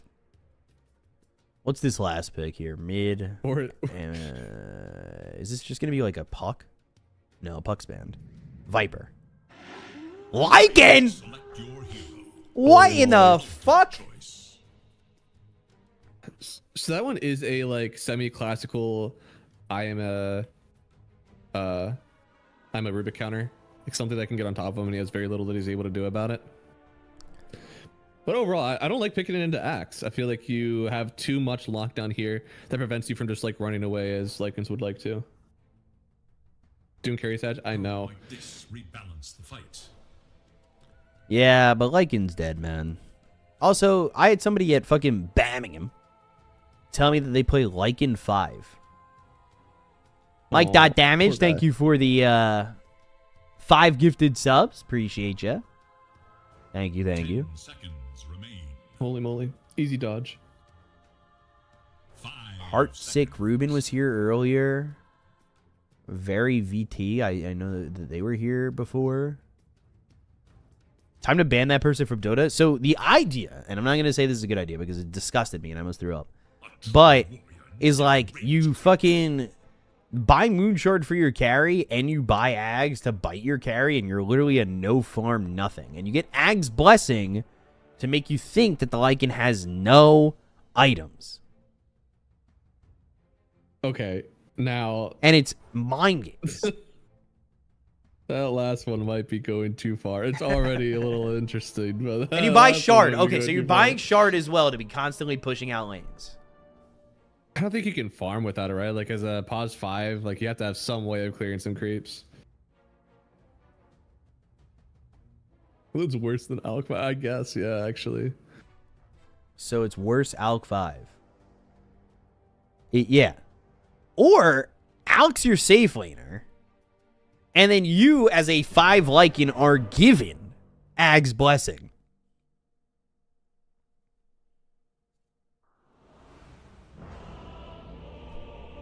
How about that?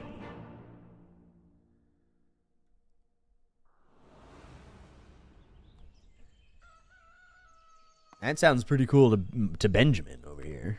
Yeah. Yeah.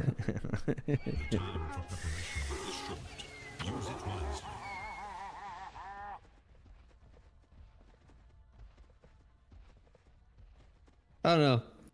I don't know. I think Arsenal Evoker is so damn good, and you have the Axe combo with it. I think the lanes look a lot better for this team. I feel like with the it's crazy to think, but I think we're seeing a 2-0 for Gamer Legion. Damn, I'm gonna text Maggie if it's a 2-0. I'll tell you that much. Oh yeah. If Maggie's not watching what if here. You walk into a oh my God! All right, well. Okay. All right, well. Speed, it's okay. I'd like to change my vote.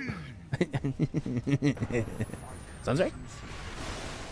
Gush and 2 kills. Double for Divide. No. Risky got one. Okay. Anywho. Don't walk up the high ground with no vision. Country road. Take me home to the high ground with no vision. West Virginia.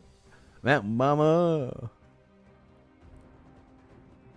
Like why do that? I feel like we've demystified these rune fights. You either smoke around on that high ground or you just go to your own high ground and hold. Why on earth would you walk unsmoked into the enemy high ground? I feel like you're just asking for trouble. Yeah. I couldn't tell you. That one confused me, certainly. It's not just them. Like I've seen this like too many times before from teams. I just don't get it. And I know that no coach is sitting there like, all right, guys, level 1. I want you to all group lazily and just run up to that high ground and pray that there's not a hero there. Like, I know that that's not a coaching decision.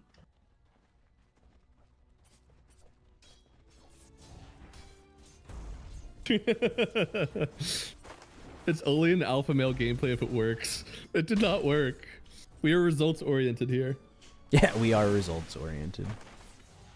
Guys, figure your shit out. Imagine having fear in your heart when you're up 1-0. You know what? Fair. Respect. Respect.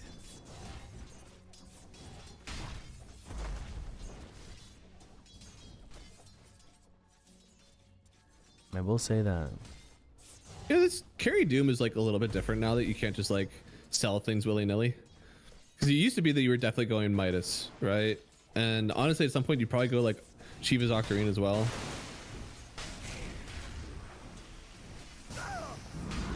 You definitely go Shard, right? I'd assume so. For the double devour? Yeah. Like due to the speed, you do not have level 2 yet. He's trying to set up for his invoker, but it's really close. It was close. Almost died. Yeah, now that you have a X-Voker, right? Like your early game is fine. Like, you don't have to be a Doom who's like out on the map minute 9.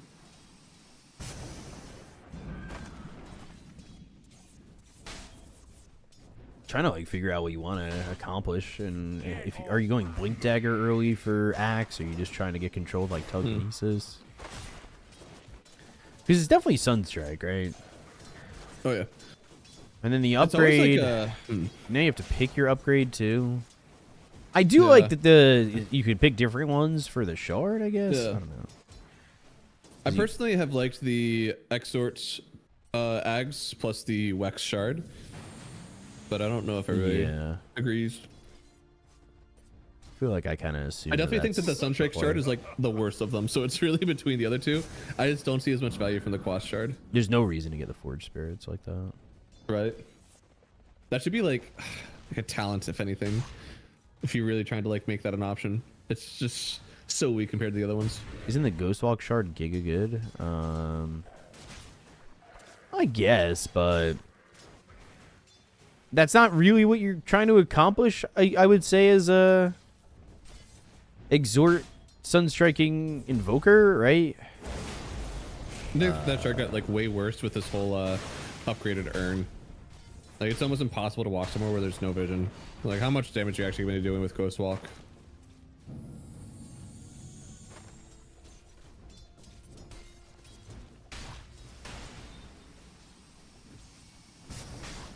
Probably kind of like like Broodmother stuff, you know. Sometimes it's good in pubs, sometimes it ain't good in lobbies. Mm-hmm.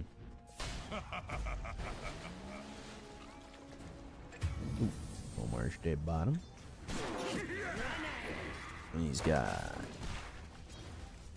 going wand. Okay, Malaikan mid is kind of just like how are you winning this matchup by so much? I guess you've got the wolves, but like, surely Invoker should be doing better. Invoker just needs them levels. Needs to get a point in Wex, and honestly, like a full combo is hard to get away from as a Lycan, because you also don't go boots. You're only relying on your ulti. Right.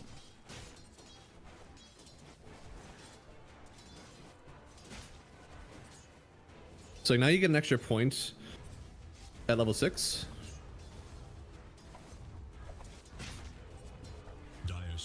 Top lane? Ghost? Divide? Ooh. They still get this kill, surely. Now Illuminate might get both. Oh. Got speed, though. The final flash. And then Fade's dead bottom. And so is Bignum. Whoa, what happened? I'm gonna rewind 10 seconds. Especially because there was a Sunstrike down here. What the frick? Oh. Oh. The Sunstrike came before the call. Oh. That's right. And then charges him under the... Oh, God. That's so bad. That was really bad. Quas Shard 100%. Quas Shard and Quas Ags are like very fun in pubs. But I think sometimes you're just not allowed to play like that. Like Quas Shard is way, or Quas Ags is way more like viable in lobbies if you are like going a true Quas Flex build, but I don't think that many people are actually doing that anymore. TPing in. Yeah. RCY, he already has a cold snap queued, so he shouldn't get charged here. Easy. Nice. Now killing over? Beautifully done. Maybe. Oh, now you force speed over. He does finally get that kill, but Bignom's dead too. Yeah. He's also running away from Invoker. That's good.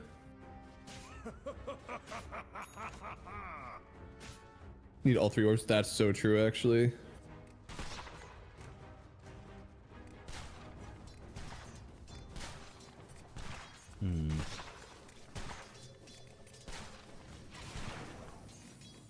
Like X-Sword Ags and Wex Shard are so easy because it's just a single orb.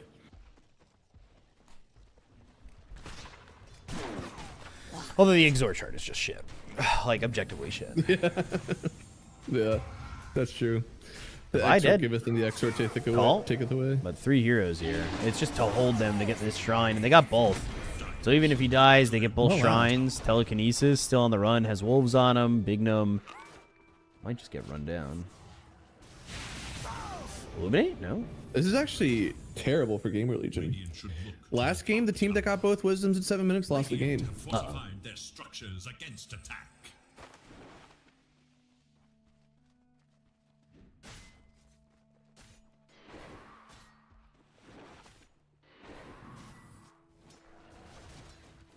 Doom top the net worth, but the other 2 are doing kind of bad.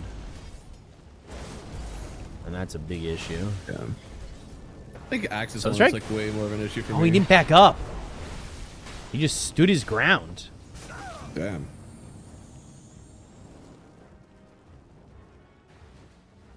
Yeah, I feel like Axe should have had a way better lane. And because of that failed go once, now his game is like really rough. And this Muerte hero that like needs a stepping stone to get off into this game has it.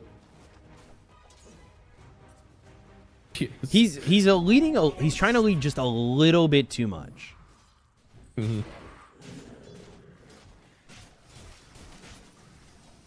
Because that's the second time he's tried to lead by like a bit more. Dire's top tower is in danger.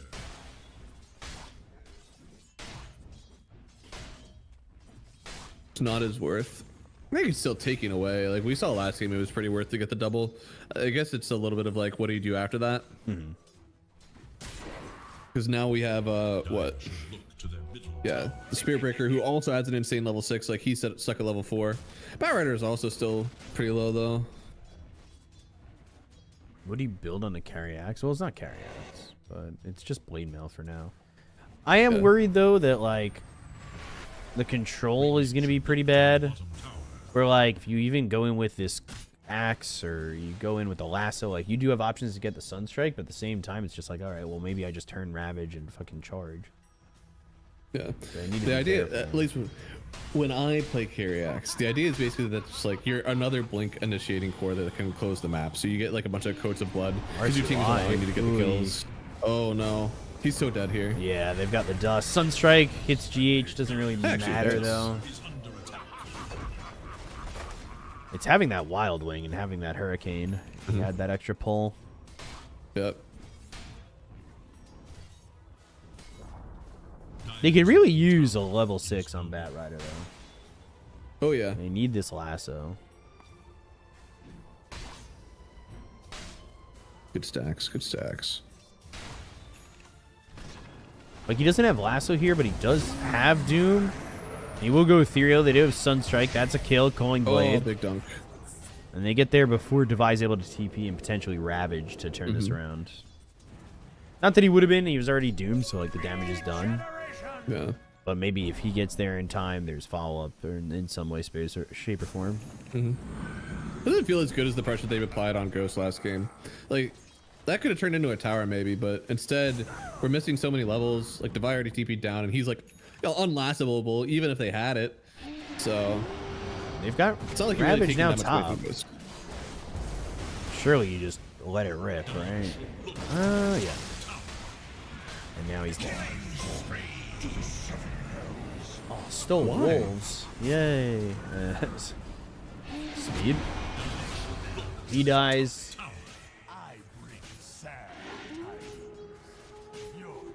Luxury items. Luxury items for Axe carry, I'd say is like Shiva's is always really good. I think unironically Arcane Blink can be good. You're just doing things that like tempo the map still and keep your hero like relevant further. Oh no.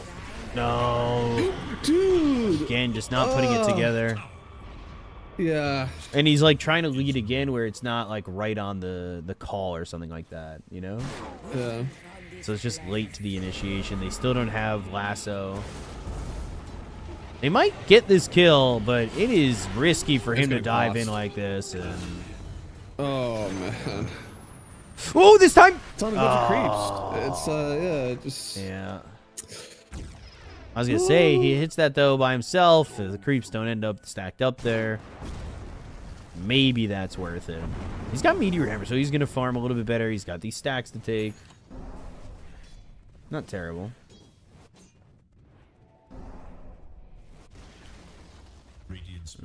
Doom is still top of the net worth and did go minus, by the way. Okay, I totally see what's happening now. So they're just using the wolves that he's stolen and setting up sunstrikes.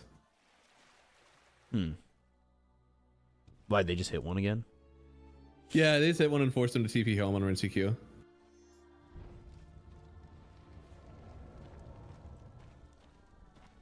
Very funny. Don't know if it's game winning, but very funny. For Dire's middle tower. Yeah, level 4 wolves. Tower is in danger. Radiant structures are fortified. To our advantage. Radiant's bottom tower is under attack. Charge is coming bottom for Fade, and they're gonna have a lot of reinforcements now. They called the creep wave. Called that? Nah, I called the creep wave before him, I think. Oh, okay, okay. I think. Alright, another strike. Illuminate misses. Fade still alive. Eventually he'll die. Will be to GH. You do want to get a turn on this, but is this worth getting it on? They have lasso now?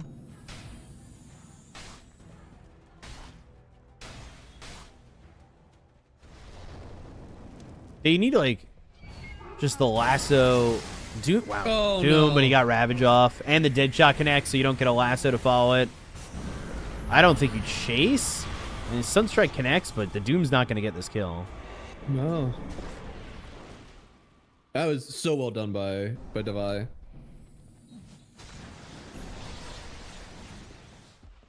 Getting it off as you're getting doomed.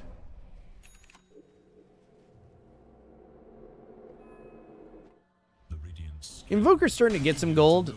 He's like starting to catch up with the Meteor Hammer, and he's going into the Aghanim Scepter.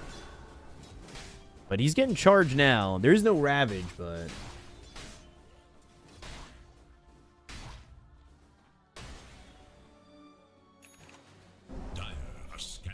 Still getting charged, Jesus. They scanned. Oh, I thought he was gonna like toss the blind tornado or something since he scanned. Yeah. This is no Blink Axe again, so like you got a tornado or cold snap into a Sunstrike. Which you've got, and the Meteor Hammer. But you're still lacking the damage, and the Invoker just dies. Oh, no. I think this game might be potentially over.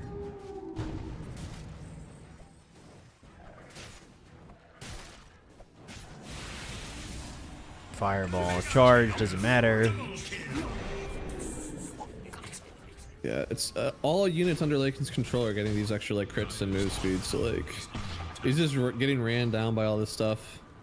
Ugh. They lassoed bottom and they didn't get that kill on a rinse queue.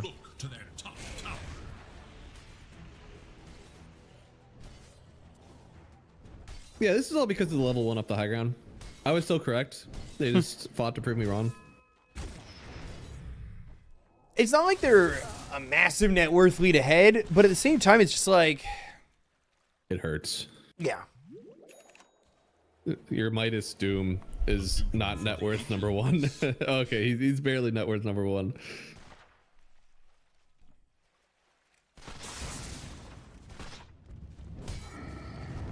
This was maybe a little bit of flexing too hard. Like maybe your Doom pick was already good. And then, okay, we forced the axe in. Like, was the axe necessary? I don't know. The axe maybe wasn't it. And Blade, he needs this blink before he's really able to do anything. Yeah. There is like I think when you think thematically about the lineup, like yeah, axe is really good into Muerta because Muerta takes so long to get a BKB. So every blink call is gonna be fantastic with Blade Mail. Oh, and then they pause on him. Oh, let's go! It's hotkeys. Let's go! It's hotkeys, I swear. I've seen this before. I've played these games before.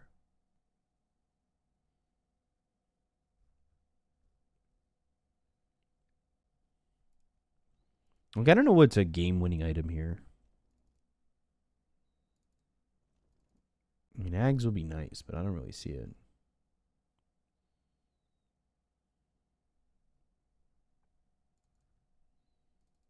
Whereas, like, I don't really think you have anybody who can kill the Ancient Creep from the Helm of the Overlord.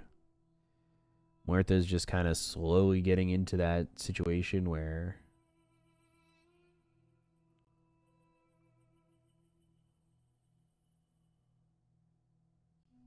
like, you just out kill everybody.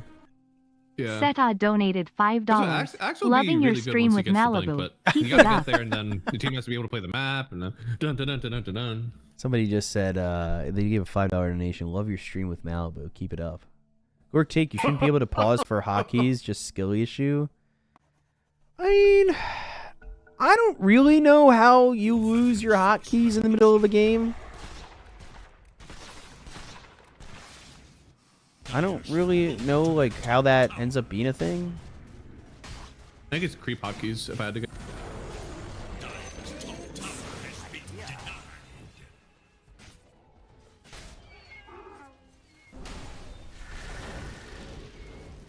Invoker desperately needs this Aghanims, man. But again, like I said, I just don't think it's game changing enough. Yeah.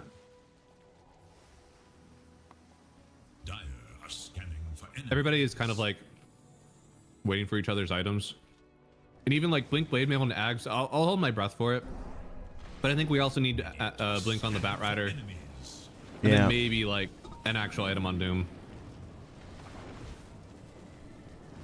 Truing.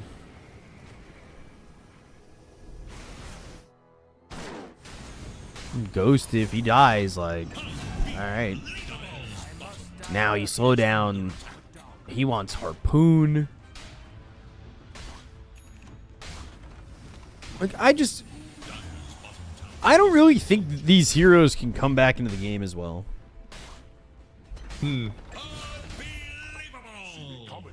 Their support scaling is really good. Both Bat Rider and Rubik, they're really greedy, which is part of the reason we're seeing what's happening now. Axe is pretty good scaling. Doom is pretty good scaling.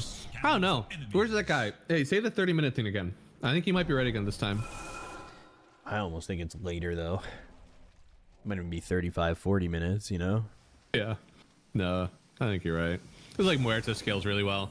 I think it's the Lycan Tide that I'm like, you might not be as good. Like Coddle Spherebreaker might not be as good. Just where's your damage to kill the Helm of the Overlord creep? Where's your damage to kill the Tide Hunter? Okay. Oh. I said Tide Hunter. I said Overlord creep, not Rincey Q. Yeah. Okay, you can kill their Muerta, but what about this Helm Dom creep? Because RCY can you kill is that? dead in his own... Look at where he died. Holy shit. Christ. And is that... I mean, was Lycan even there? No, right? Like, that was just Spirit Breaker charging in and having the wolves with him. Yeah. Now Speed's dead.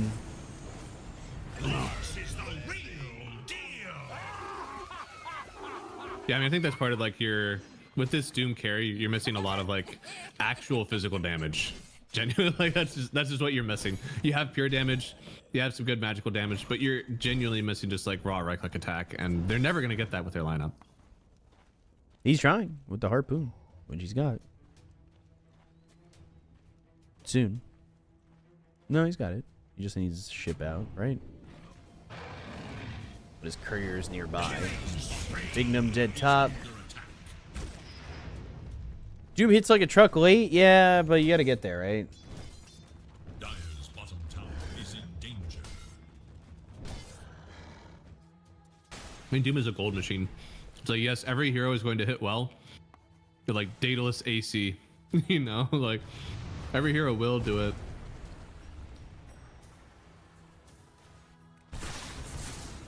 Dire's bottom tower is under It's Enigma, they'll get there. I mean, you're right. Based on last game, it does feel that way.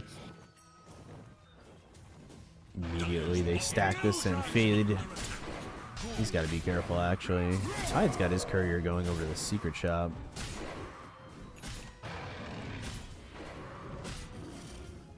Or no, never mind. I thought it was going to the secret shop. I just passed it because he's going top. It might have grabbed something on the secret shop, though, actually. Yeah, it grabbed the point booster, so it did go there. What is the evasion that you get? I just watched Ghost miss like all attacks on wolves.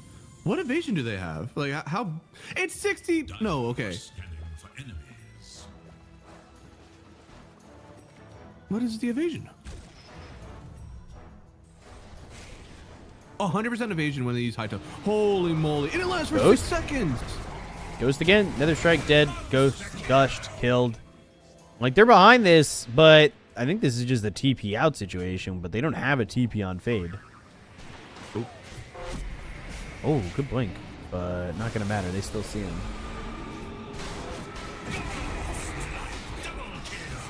They're just not getting... Yeah, they're not getting any kills. They're not really doing much of anything.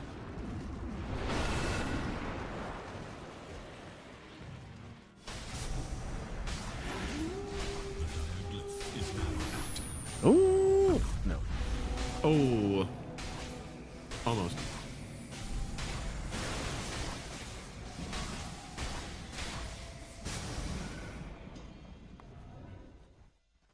They're just getting pressured all over the map as well. Spirit Breaker sees them everywhere. Right. This whole like wolves with charge is very nice.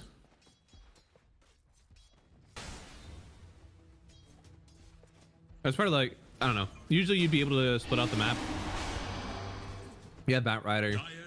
You have Cesium, you know, Fire again. Spirits. You're just not able to. Now Kato's got Guardian Greaves, more sustainability. I kind of want RCY to go like bots Lincolns or vice versa. Something that allows you to kind of like kite this game out a little bit, but also you can't get charged on waves. I guess. I just think you need like some sort of maybe damage or something. I have no idea, man. Yeah, man. If he wants to go damage, I think that means you're playing in fights and you need to go BKB. I just don't know if they're playing in fights. Genuinely, I think this game is really rough right now. If you try to like straight up fight Enigma. Yeah. Eventually, Doom wants to do something, right? Radiant are scanning for enemies. Just doesn't feel like he has it in him to do anything. Boy, they're gonna try with the smoke. That's the thing. They can Doom and leave, but that's about it. Like, they need to be in and out. Rinseq might be the guy, but... Lasso? Before the shapeshift. Oh, the Croaker. No. And now the Ravage. Oh, God. That's just game. I think... I mean, that was... Genuinely, if you just come back from 20,000 last game, I would want to just call GG there. Like, that's despair. That is so despair. Yeah, Croakered and then also... killed like that. Calling it is no... It's not foul here, man. You know, yeah. just... But his fate will always be to rise again.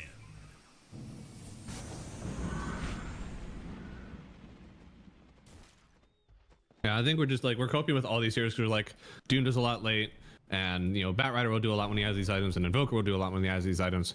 I think you had just a good amount of late game when you were just looking at Axe and Invoker doing their combo, right? You had like greedy supports. Sorry, yeah. So like I don't know.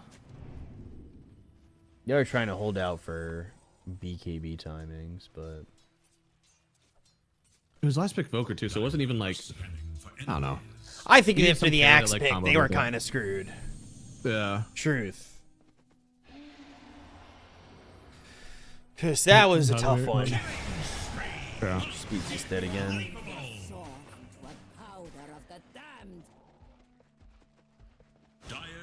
I'm not going to doubt that like Doom carry could work, but it definitely does not work in this lineup. Right.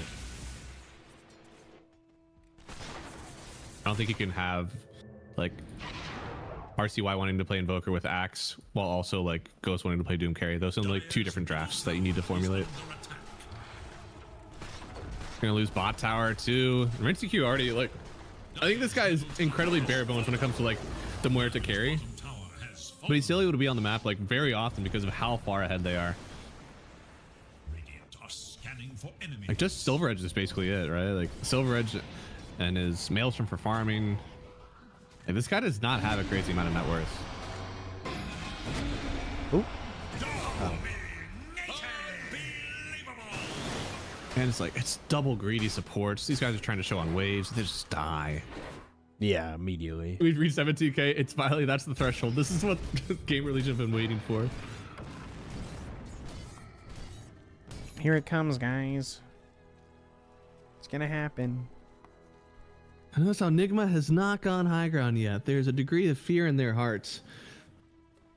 Agreed. Oh, okay. Agreed. Okay. Wow. Okay.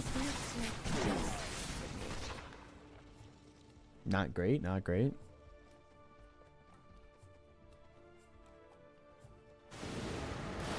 Not great at all. Look at Noob. Overlord creep into the base, through mid. Not even close to dying. 3-man Ravage. Nether Strike BKB just to run. Oof.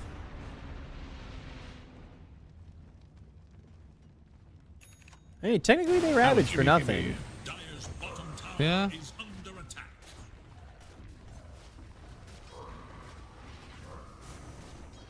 Still waiting on BKB from Fade. That's his next up. We did go bots on RCY, but he doesn't have the Lincoln, so like, it's still really hard for him to strong waves.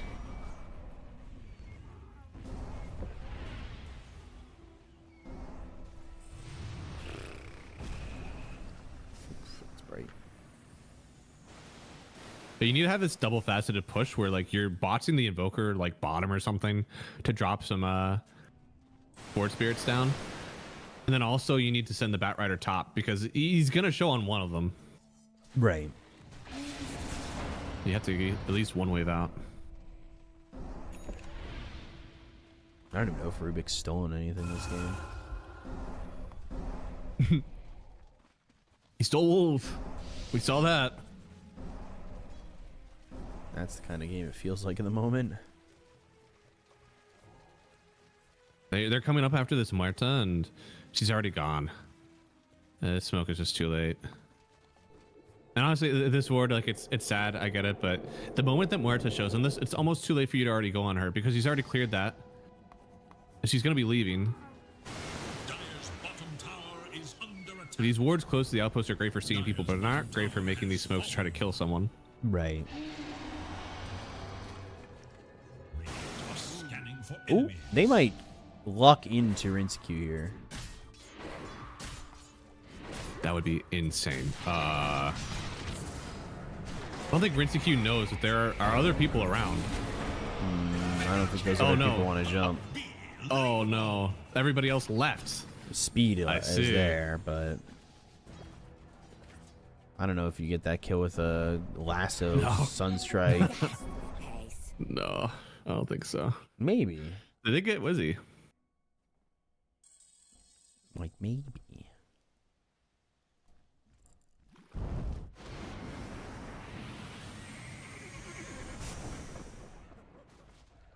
Oh, they're going up the high ground already. I mean, without Axe? Yeah, why not?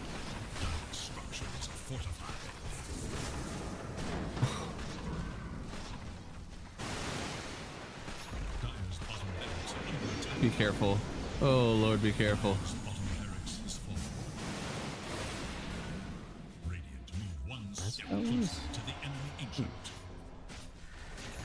Where was that? The pocket? Yeah. That's what interesting. Yeah. I was like, that's interesting. I guess is that not crazy versus Doom then? Doom and Batrider.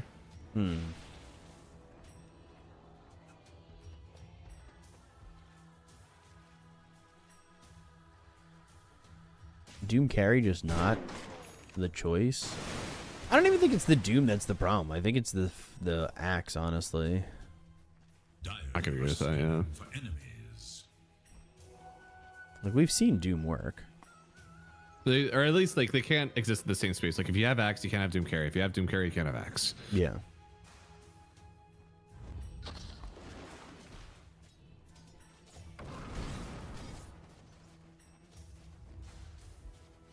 And maybe, honestly, when it breaks down to it, maybe it is like the Rubik problem. Because at least Batrider is an attempt to win the lane. And, like, you kind of have to win your lanes on this one. And we lost 2 lanes, was it? I would almost say. And part of that is because, like, Rubik is a trash ass laner. Like, he is not good.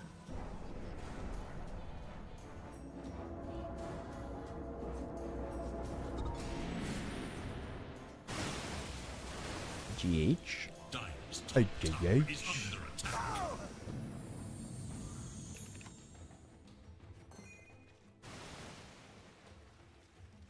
Dire's top tower is under attack. And RCY, cue something up. Stop hiding. Yeah. Right, let me see that you go in Lincoln's. I mean, I guess you can go Lincoln's. Even that, I just. What else could you have, though? I feel like if you go this boss route, it has to be Lincoln's. The other way would be like, yeah, you're going either a Hex or you're going BKB, so you can cast spells whenever the Ravage comes out, or, you know, whatever it is, but.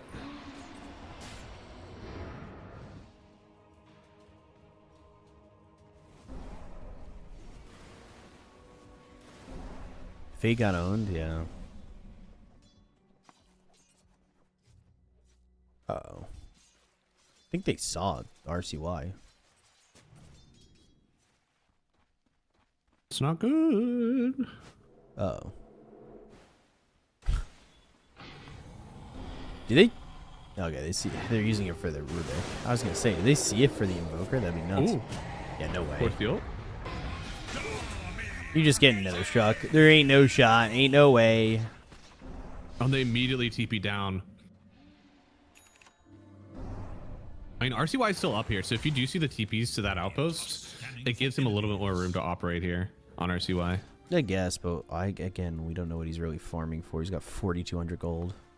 Gold for me. That's it. Farming for Moonshard. Giving Moonshard over to the Doom.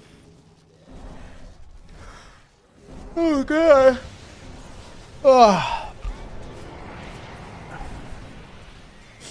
Was that coincidental? Oh no! Oh god. It's okay. He still has enough money to give the Moonshard over to Doom.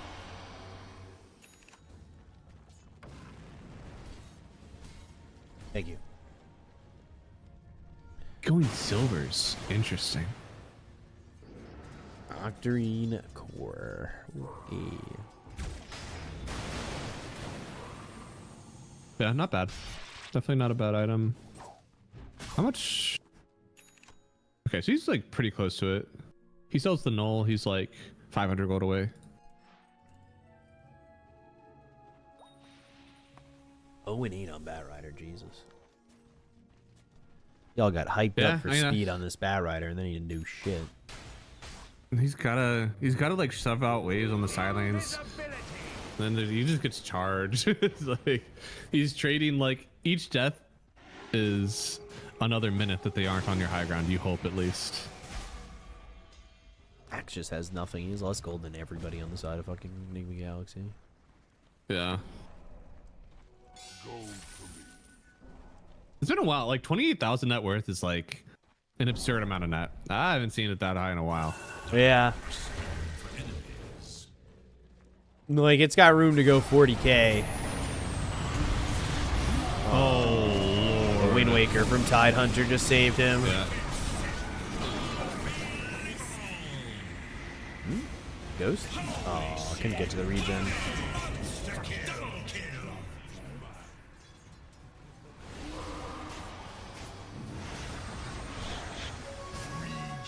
Yeah, I'm kind of in call it territory.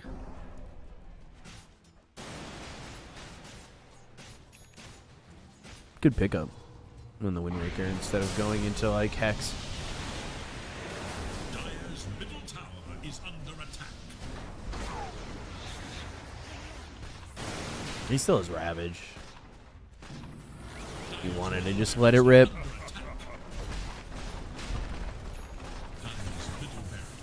We'll say this game has been over for like what feels like 20 minutes. Yeah. So it's been 90. It's been good lean beef since what 23 minutes.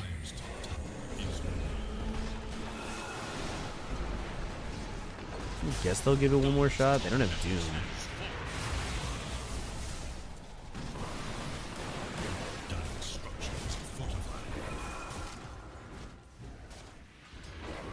Give Ghost one Druid. But they can't do that. It was banned. Oh my god. Wind Waker, Ravage, which was a complete waste, but call misses. Just call it. Yeah, please. Just do it. Get us out. God. Jesus. Yeah, so basically, they walked up the high ground with no vision at minute 0, and at that point, my prediction was faulty. The companies, they called off the bet there because that was a terrible play, and they deserved to lose. Definitely a possibility. Load into the next one, or are they still in the lobby? They're still in the lobby. I guess game 1 was decently long, so it's not unheard of to take a break like that afterwards. Right.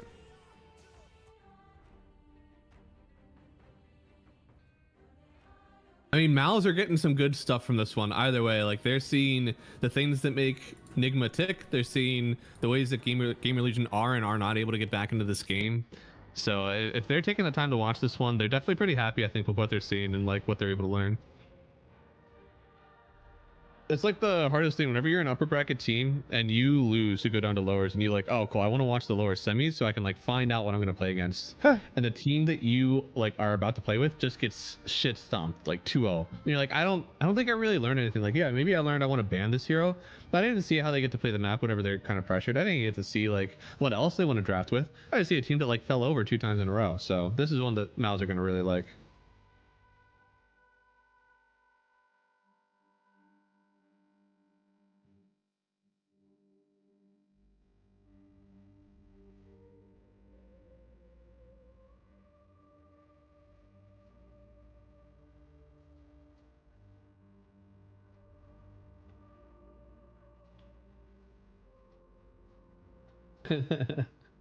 Off on Evoker. It's yeah, a little bit. The Sunstrikes were just like pixels away from being good. So Yeah, times. they were kind of bad though. If they aren't good, they are definitely bad. It was just like it is like bad. Waiting for a call, right? Like, why not wait for the call? I don't know.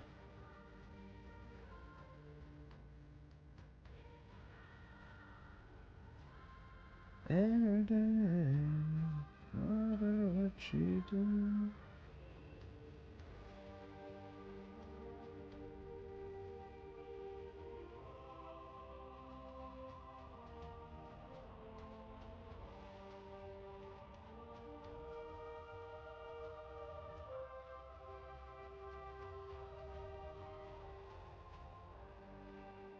The pride.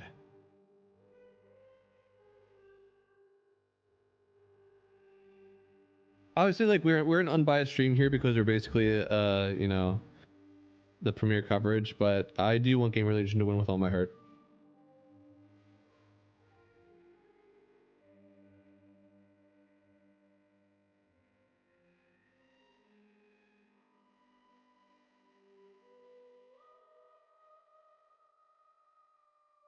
Oh, I need to tell my. Oh yeah. Oh gosh. Like want to lay down. This day has gone on for a while. 7 hours. I've seen that clip before. Unbiased. No, the clip of you laying down. Oh, shut up. Shut up.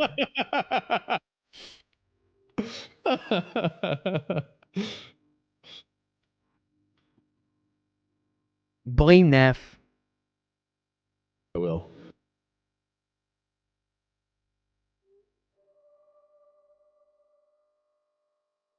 I go bed. Good night, Sloth.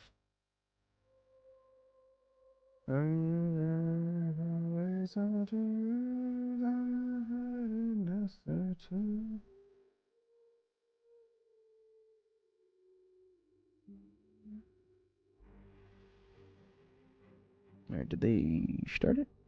No.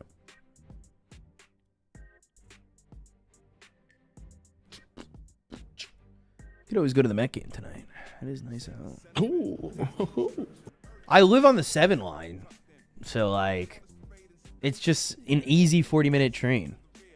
There you go. Yeah, nobody beats the Mets 2 times in a row. Well, different team this time. Okay, they're playing the Tigers. Playing the Athletics. Tigers are. Oh wait. Oh, I'm looking at a different one. The Athletics. How are they doing? I mean, they're the A's. Jeff McNeil's on the team. I love Jeff McNeil. Big Jeff guy. My name is Jeff.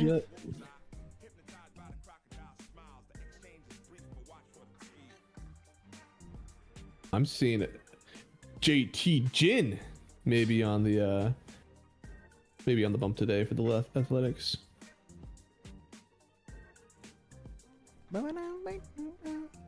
Dude, I threw a ball 60 miles an hour cold yesterday. I was pretty hyped. Yeah. I think in the summer, and if I had like a bit of a warm up before that, I could definitely hit 70. I hit 70 in a fucking Dave and Buster's once. It was a 75. They had like one of those like game machines where you throw a ball at a target and it's like speed plus accuracy is. You weren't on a mound or anything? No, it was flat. Okay. The 60 was off a little bump. Yeah, but 60 flat. Yeah. Oh, okay, yeah. It was on a little bump, but I could definitely. It was cold. You only get 2 throws. My first one was 58. My second one was 60. I was like, all right, cool. Could definitely up that velocity. Give me enough time. Give me some time. It can feel really good, right? Whenever you really feel like the power off the fingertips, that's when you know you're actually throwing. When I feel the numbness go to my fingertips and my elbows killing me, I know when I've done a good job.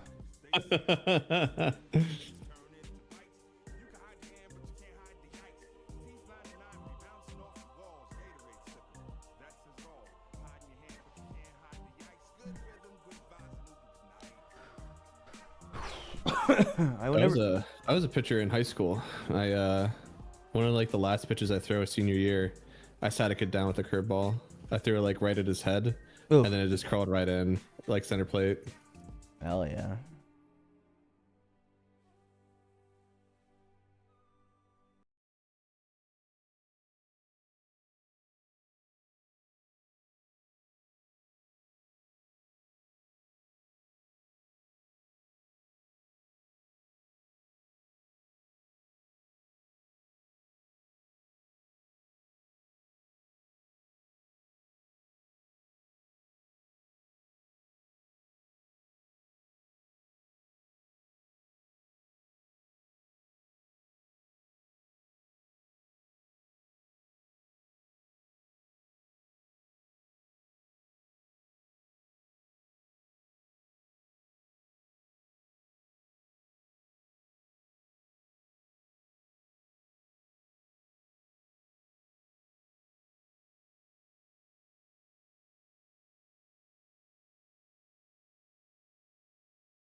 Parents come up to me, they're like, "You throw my kid a knuckleball?" I go, "Yeah," and they go, "Yeah, keep it up." I'm like, "Hell yeah!" Right? They're like, "Make my kid miserable," and I'm like, "I can't do that." My hands aren't big enough, but I do hold a pretty I can have my fingers wide here, but it's just so tough to my hands are so small. That's also one of the biggest issues. Is my hands are just small. I was just surprised. I thought that you would have done you would have had 2 seams that you were controlling with your sidearm. I'm surprised that you only did point your finger on 1 seam. That's crazy movement for that. And then, oh god, circle. I do a deep circle change up. That's always nice. Oh, almost like a palm ball. Yeah. Well, yeah, you can palm ball like that, and just kind of, and then switch to a circle like that. Have it come off here. I don't know. And then there used to be there's the fork, which I think is technically that or something. I forget where the fork is held, but no, I don't know. That looks more like the splitter, honestly. Well,